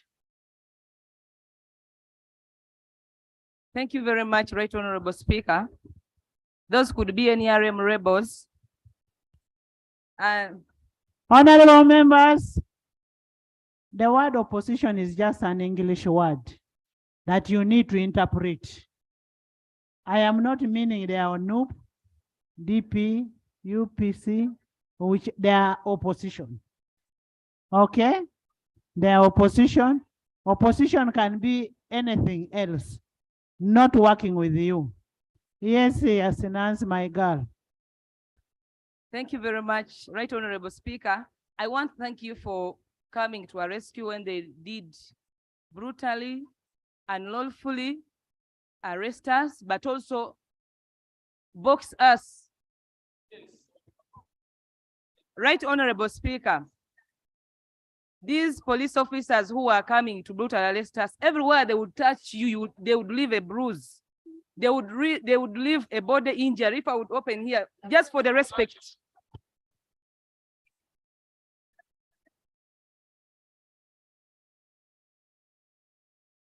Honorable members, you should have, let's have a respect for the princess. Thank you, Right Honorable Speaker.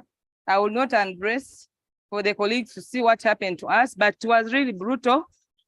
Someone squeezed, you see a police officer, a woman police officer squeezing your breast, pulling it. If it was not that I was having a breast holder, I think she would have gone away with my breast.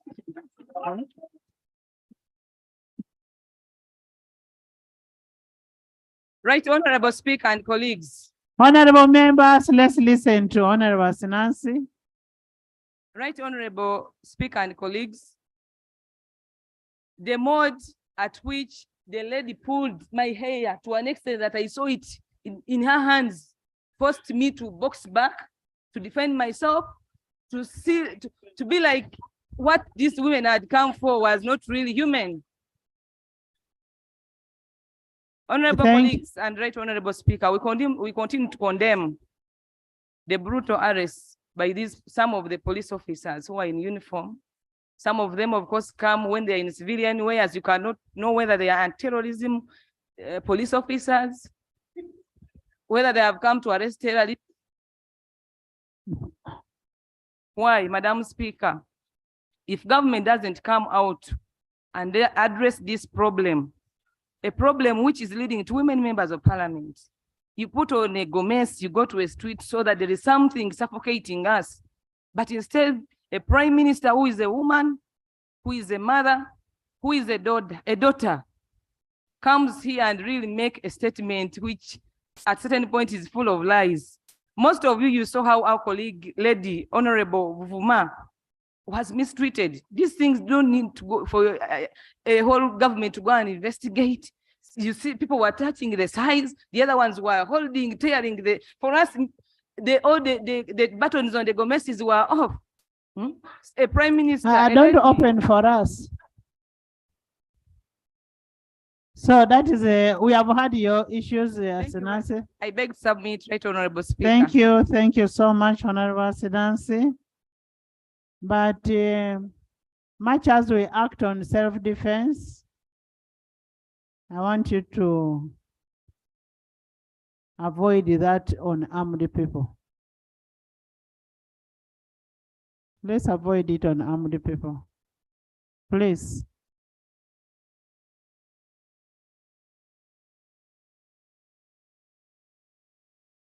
Isodo?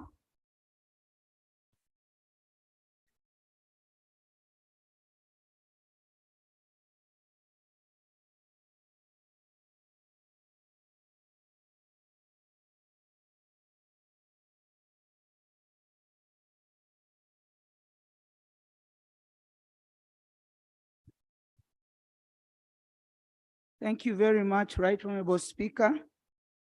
I want to appreciate you for acknowledging that Uganda is under a multi-party dispensation.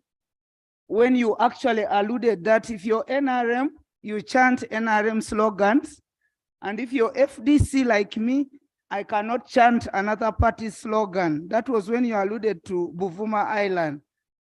I want to give reference to Ngora District Women's Celebration last year in June 10th, 2022. We, as stakeholders of Ngora District, we organized for a Women's Day together, and I preferred that we have a chief guest. And when I approached the office of the speaker, then the Right Honorable Thomas Tayewa,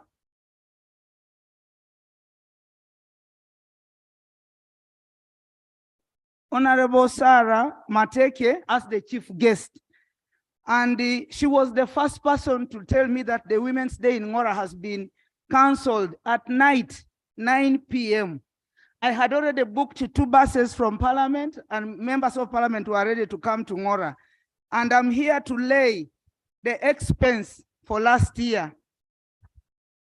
So, Right Honorable Speaker, can I lay on table the cost that I spent in Ngora? First of all, you lay for me a letter that you notify the police together with that before the expenditure, because we are trying to agree on how we should act. Most obliged, Right Honorable. I am here to also appreciate the Right Honorable Prime Minister, but she has not given a report. Maybe this is for the... Yes, which one? The RDC of Ngora has been giving us hard time. So I needed to know why is the RDC blocking the activities in Ngora? And I have evidence of letters notifying, not requesting for permission, but notifying them about the functions. So we need a proper report by the RDCs. Finally, Right Honorable Speaker, I had a fundraising event last year in September where you, the Right Honorable Speaker of Parliament, and the woman member of Parliament for Bukeria District, the Right Honorable Anita Among. It was until a call went from Kampala to Ngora is when the function was allowed. So here we have gotten to know. Who made a call from Kampala to Ngora? The office of the RDC, I mean the Ministry of Presidency.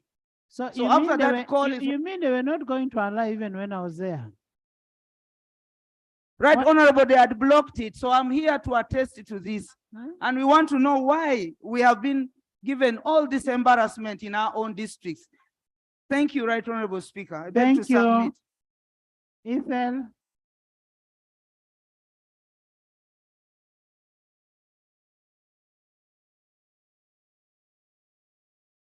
Thank you so much, Right Honorable Speaker. Right Honorable Speaker, for this House's information, many of us are still undergoing treatment of our water rising from water paint, and we shall be well. Right Honorable Speaker, thank you that you've made here a very good communication that for police, we are supposed to inform and not to ask for permission, because many times police has dispersed our meetings saying that we do not get permission from them. That aside, Honorable members, listen to your colleague. That aside, Right Honorable Speaker, that is, I have an issue of the RDC Wakiso district. The Women's Day that took place in March, I was almost failed to talk. But having scaffolded and made it out, and I spoke, whereas she had said so many other people. Even my predecessor is the one who was needed as the woman MP of that district. She made it clear, and I have a video recording talking to the audience that for national days and such days, it's only RDCs or ministers who are supposed to be chief guests. Right, Honorable Speaker. If Article 203 provides for functions of RDCs as chairpersons of district security committees and also monitoring local and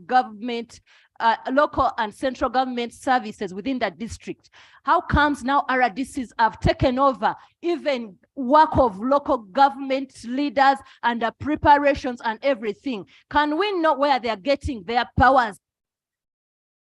1 minute, Madam Speaker. And that aside, can we know where they have got powers to ensure that even local governments are not in position to commission their projects apart from only inviting RDCs as chief guests? I'm getting complaints from mayors, from district chairpersons and other leaders that RDCs are failing them to move on because they feel they are the bosses. Thank you. That is going to stop the issue of RDC stopping members from holding their functions. Is going to stop. I am going to ask the minister to ensure that that does not happen again.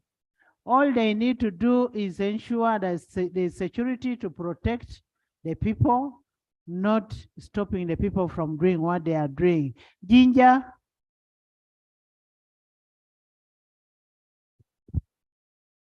Thank you, Right Honourable Speaker, for giving this opportunity. I would like to thank the Prime Minister for her report. Right Honourable Speaker, I just want to find out who's responsible for organizing the Women's Day celebrations, bearing in mind that, like for my case, this is my second term. I used to organize last term with a district and we didn't have issues. Right Honourable Speaker, like Honourable Bagala said, we need to find out the terms of reference for these RDCs. In Ginger, they are harassing my PA. They are moving around with people who are going to stand against me. I'm cool with it.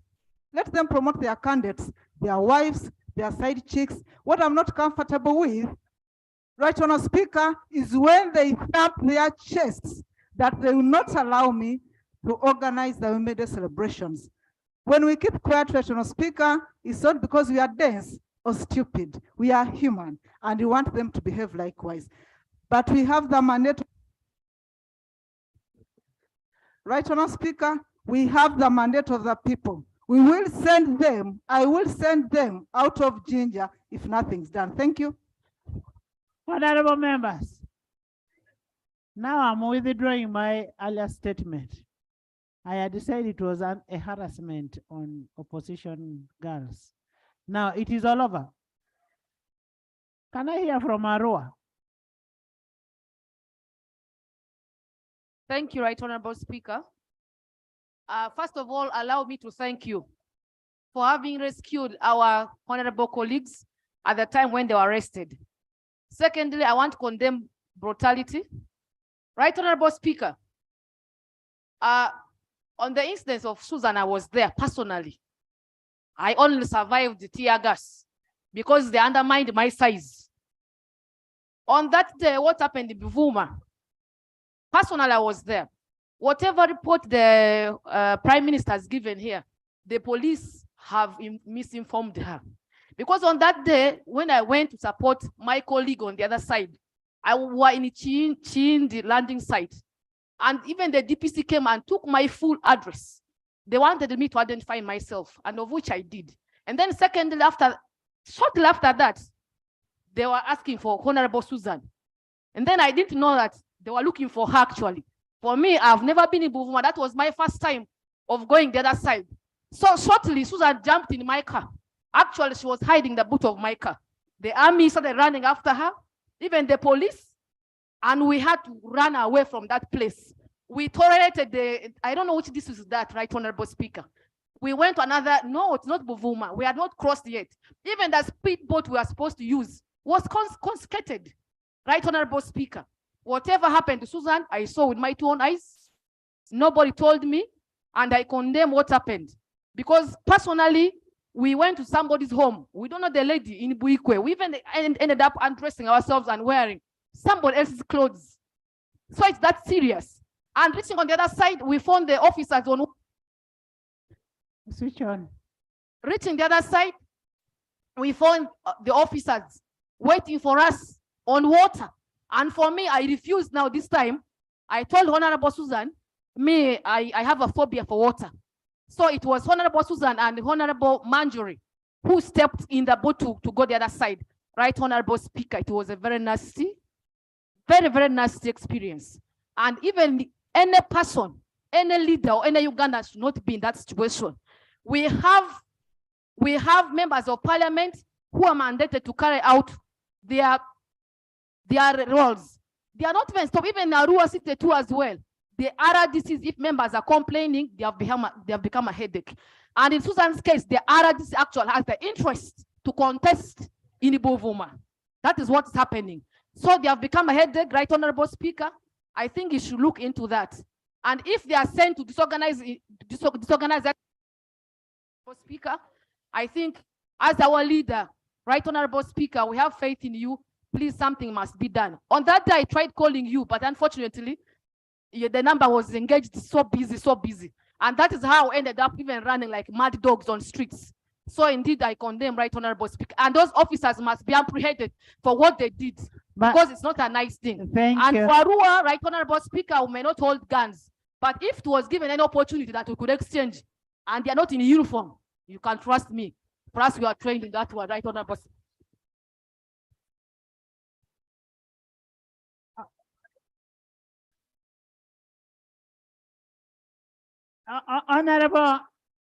Honorable members, one, I am sorry you could not reach me on the phone, but I was the first person to reach the hospital when all that happened. And it has moved away from opposition to now indiscipline. It is now indiscipline that we must look at. The indiscipline of all the mentioned persons. The persons have been mentioned in the report. Akelo?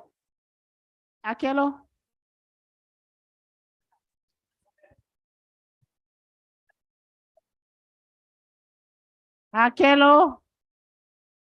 Thank you, the Right Honorable Speaker. Mine is a different issue. Me, I represent a constituency, but every year, 21st of February, we commemorate the 302 people who lost their lives. I always get a problem like this year when I was trying to organize for the function. I'd even invited the Right Honorable Prime Minister to be the chief guest. The office of the RDC tried to block me, yet I'm NRM. Even they called security. By the time I left Kampala, I went and phoned when they had come out with 6 resolutions, stopping me that they are not aware of the function, and yet it was declared by His Excellency in 2004. Barlon is a memorial, it's a national program by Minister of Tourism. So I had to use my energy. I was about to fight. Even the DPC had to challenge me. Switch on. Christine, I became vocal. They were all the security people, including the DPC. I told them this has been a community program. It was there before I even came to parliament. If you are not aware as a district, with or without money, we are going for the function. So what happened? I had to pull money to make sure that the function goes on. Each time when I have a function, they always fight me, yet I'm NRM. But I'm not a simple lady. I manage using my energy. But next time I'm going to fight also back. Thank you. Rose, Rita, Grania, Jennifer. Yeah, thank you so much, Right Honorable Speaker. Right Honorable Speaker, it is true we don't accept indiscipline and harassment.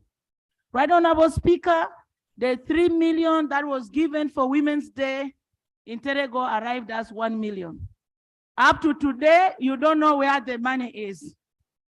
Right Honorable Speaker, it's on record that I called the Minister of Presidency over Women's Day because after contributing my own money to the function, I was denied to be the guest of honor. But I said it's okay. Rose, Only 1 million arrived. Only 1 million arrived in Terego, yes. Where did the 2 million go? Up to now, I don't know where it is. We'll just go, they said they have 1 million. Maybe it is still on the way. Right, Honorable Speaker, the bottom line here is this.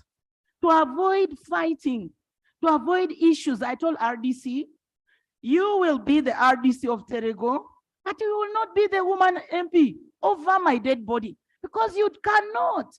Even if you married here, it can't. I've had meetings with my colleagues from opposition.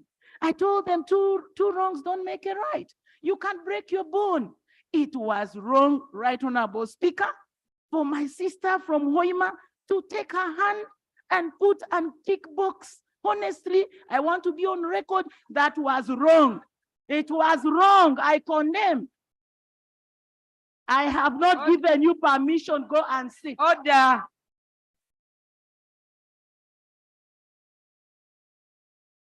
Right Honorable Speaker, thank you.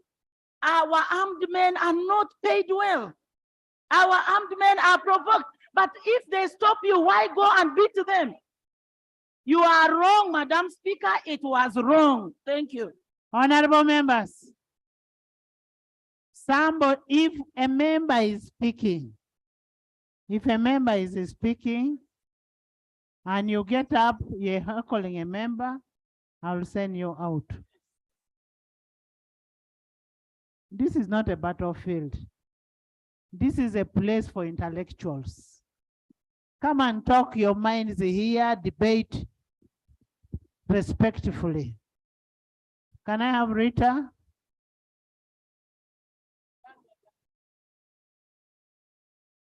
Thank you, She has a right to her opinion. If she says they are not paid well, somebody will also say members of parliament are not paid well. So. Thank you, Right Honorable Speaker. First, I would like to thank you for delivering twins in Barra City. I had my Women's Day on Friday, and I would really want to say that all colors in this house were well represented. And Honorable Atat, to mention a few, were there. Right Honorable Speaker, what we witnessed today and what has happened to the women, I condemn in its strongest terms.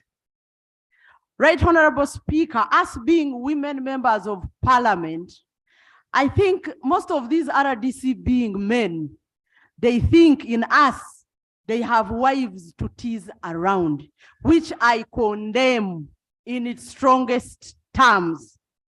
Right Honorable Speaker, in this position, patriarchal tendencies we when we are serving, when somebody sees you, they don't even mind government protocol. They don't even want to care the people who voted for you. And it is unbecoming that the government, I for one, which I credit for creating my capacity this far, now to want to turn the guns to the people they have empowered. I think that is going wrong. The women, because it is a natural process that when you give birth to a child, at some point they will marry or get married, they might probably make money and earn more than you. Look at our teachers. They create professors, doctors, and MPs like me. Some are still in the classroom. So what am I saying, Right Honorable Speaker? That there are fundamental historical issues with Women's Day that need and must be sorted. It is evident that this day has no money at all. When you reigned, you remember the meeting we had at Hotel Africana, and we had a little drop of that money thanks to you, but it's insufficient. We are addressed as women members of parliament, and that comes with a social obligation as per what our constituencies expect. Women's Day is on our shoulders. So therefore, for us to make effort, you divide your finances and your fault. Right Honorable, we are fighters. I had a successful day in Barara City because I'm a fighter. The pockets of fighting don't come out in the same way. Yours could be security, mine could be Thank you. technocrat. Thank you. But what are we saying? That we need support for our colleagues. Let us not just laugh as we speak, but we address the fundamental problem that as liberated women in this house, we must celebrate Women's Day as government intends it to be. Thank you, right? Thank you so much. And whatever support I give you, the women members of parliament, I give it for and on behalf of my government. It's not from my pocket. Me, I'm a very poor girl. I give it on behalf of my government. Yes, Grania Jennifer. Thank you very much, Right Honorable Speaker. I want to thank the Right Honorable Prime Minister for responding to the issue that happened.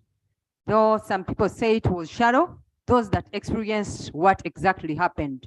Right Honorable Speaker, I also want to thank you for standing with our colleagues, especially getting them out of the cells. On that day, we saw you standing out as a woman, bringing them out. Right Honorable Speaker, I want to very much condemn the way our honorable colleagues were arrested on Thursday. It was really uncalled for, and I think for you giving us this opportunity to have this debate, this will not happen again. Right Honorable Speaker, this is not only happening in opposition constituencies or constituencies that have opposition members of parliament. We have a number of stakeholders that take part in organizing Women's Day. That is considering how government organized that Women's Day celebrations are always organized by the district. Someone has mentioned that when they sent the 3 million from Ministry of Gender, Labor and Social Development, only one came. From Uganda district, by the time we held the Women's Day celebrations, all the 3 million had not come. And that was almost 2 months after we had received the letters indicating that we had received that money. I wrote to the cow quite a number of messages, and he was like, let's look around. But on the exact day, the money was not there, and it was me to continue picking out of my pocket, considering the little budget that I had planned or organized for that day, I had to put in more money. And considering the same, actually, most of the Women Council members did not get their allowances as they usually do. On that very day, Right Honorable Speaker, it was really terrible that I had to look for money out of my pockets. I want to thank my honorable the men of some of the constituencies that were able to support some of their constituent women. But Right Honorable Speaker, I think we have another underlying problem of having, let me say, outdated women councils. These still pay allegiance to the previous women members of parliament, and so they give us a lot of headache. I think having the Right Honorable Prime Minister here, this should be addressed, I think, as soon as possible. Thank you so much, Right Honorable Speaker, for this opportunity. Jennifer, gender, we may need to find out the issue of disbursement of the 3 million for Women's Day to all the districts, whether the money is still working, because the roads are bad. There are so many potholes. It will take long for the money to reach. Thank you, Right Honorable Speaker and honorable colleagues. First of all, I want to begin condemning the act of our women and men in uniform, what they did. And I want to apologize on behalf of NRM for those who think that they were mistreated because they're in opposition. That's not the case. And I want to confirm this. I represent the people of Kazo. Kazo district, it was carved from Chiruhura. Chiruhura is the first district. One time I was in a meeting, I had not notified the RDC and his team, the DPC and the rest. I had the women in the meeting and they came for me. They didn't know I was in that meeting, but they called me when they were told that I was in that meeting. They called me out and I explained about the meeting. It was a circle meeting for the executives. So that one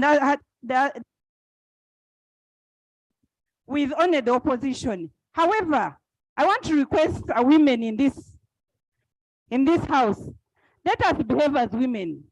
Let us not fight with men at any level, not only those with guns. We are mothers, we are wives, we are parents. When something like that happens, I request, let us behave as women, because in so doing, we are going to be respected. Let us make relationship with those that we work with, especially at the district. I'm not talking about the other relationship one would think about, but working closely with the RDC or the COW or the other LC 5 chairperson is very, very important. Thank you, Right Honorable Speaker, to give me this opportunity. Thank you. Procedure. Thank you, Right Honorable Speaker. Right Honorable Speaker, these women can only shine when men are around them.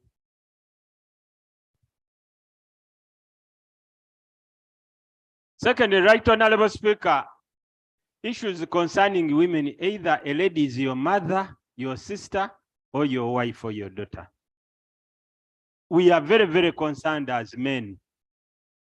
And Right Honorable Speaker, as you have ruled, we are worried that that ladies in this house are more than the minutes that we are remaining with. Right Honorable Speaker, if the policy continues that only women, the ladies debate, you will lose out to the benefit. Is that a policy Yes. I've given? The procedure matter. So are you a woman now? No, not so, Right Honorable Speaker. Right Honorable Speaker, my procedure matter is that whatever submission we make, we bring out a solution. Because we need solutions for what is really happening, Right Honorable Speaker. And now you're talking. Give us a solution to this. Right Honorable Speaker, the solution is, first of all, when you ask the AG whether somebody must get permission, and the AG really testified that it's not permission, but you notify. It took 2 years, it has taken 2 years for police to put into force what the court ruled. Now the AG has said is going to write to police to notify them how they should proceed.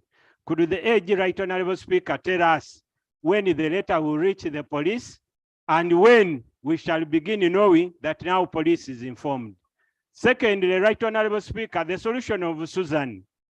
Right Honorable Speaker, we shall not come here and romance with the issue.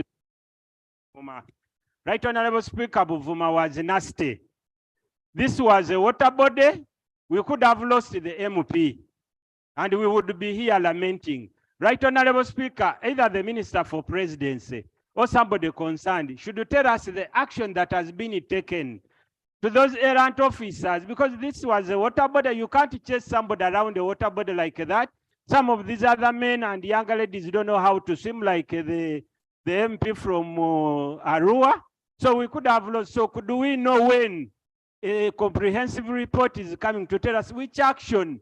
We can't continue seeing me when I go to Woman, we find that RDC there. We shall act, Right Honorable Speaker, if the government is not acting, Right Honorable. Thank you so much, Honorable. And let's not repeat what has been said. Presidency. 1, all your RDCs who are defiant, we are all equal. We are all very equal before God. And we must share this political space among us, all of us. But what is important is mutual respect for each other. All your RDCs who are defiant must be brought to book. And we want a report in this house on which RDCs you have brought to book. Okay? We want a report in this house. 2, all the women members of parliament must be given space to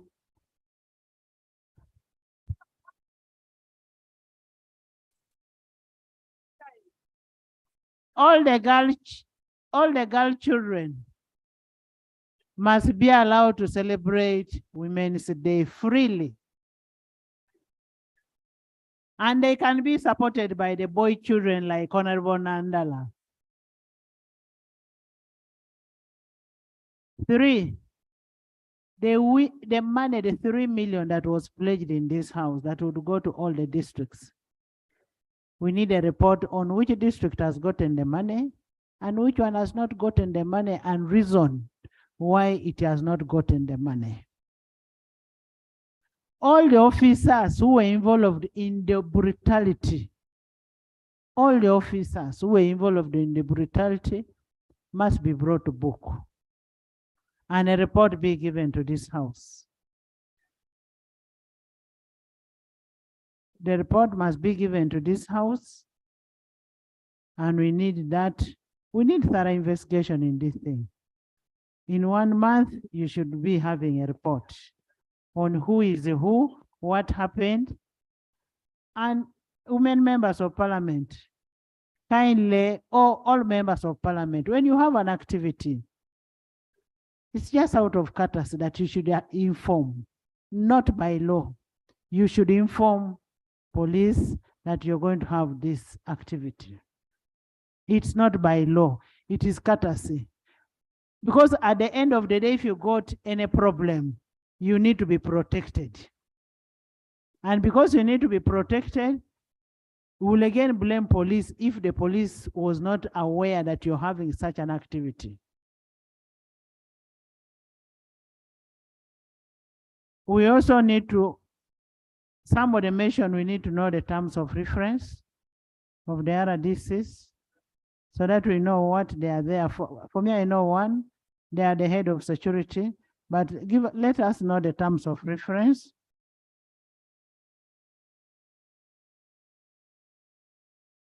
Because I know where these RDCs have gotten involved in land grabbing. We need to know that.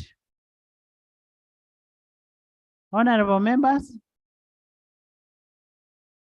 I want us to have respect. Like what, and I am insisting on this thing. From what happened yesterday, kindly don't fight back. Please, we need you alive.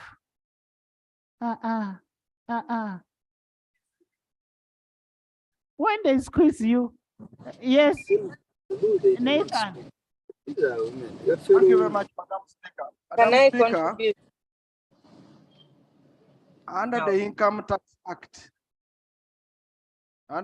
Tax Act, when you're at your place of work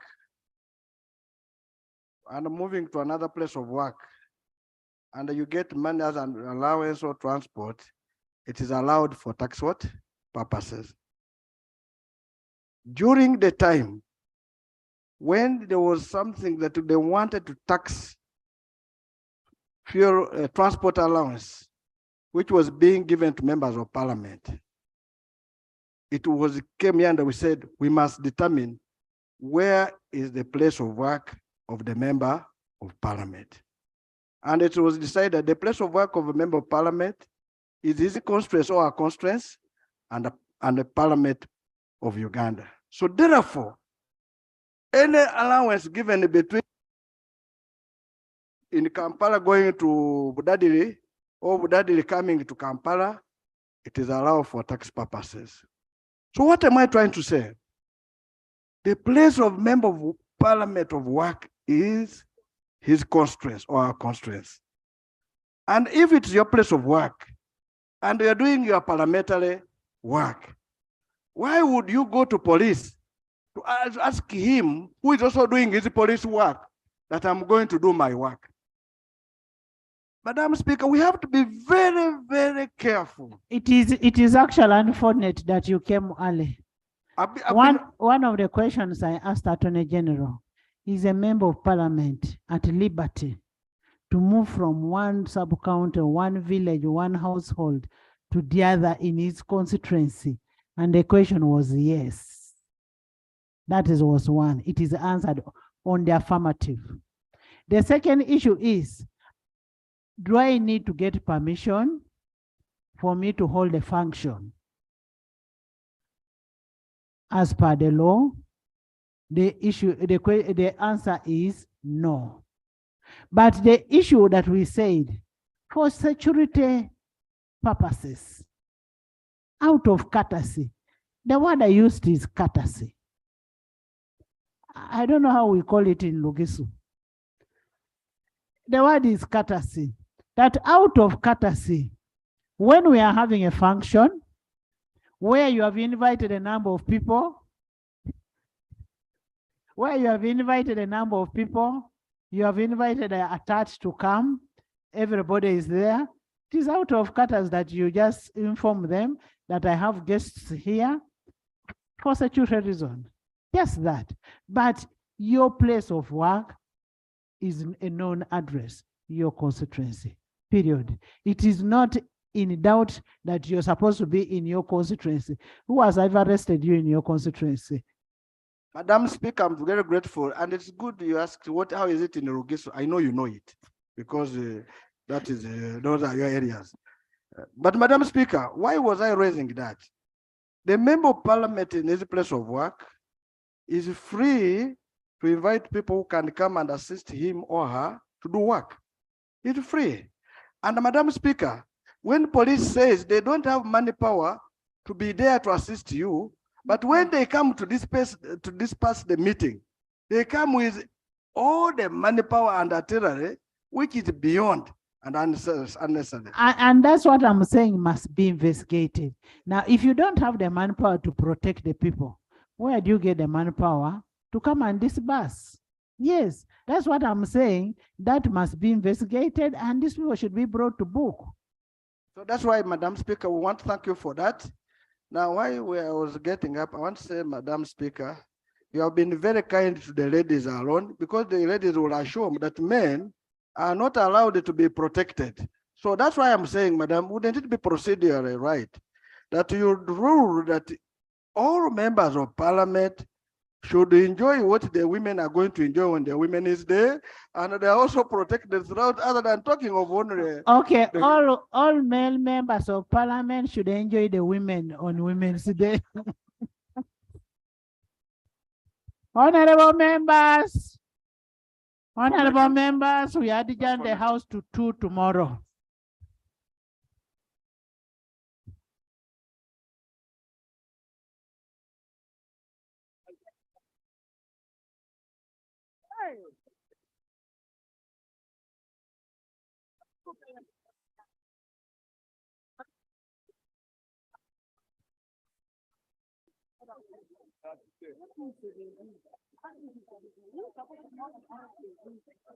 That's what I wanted.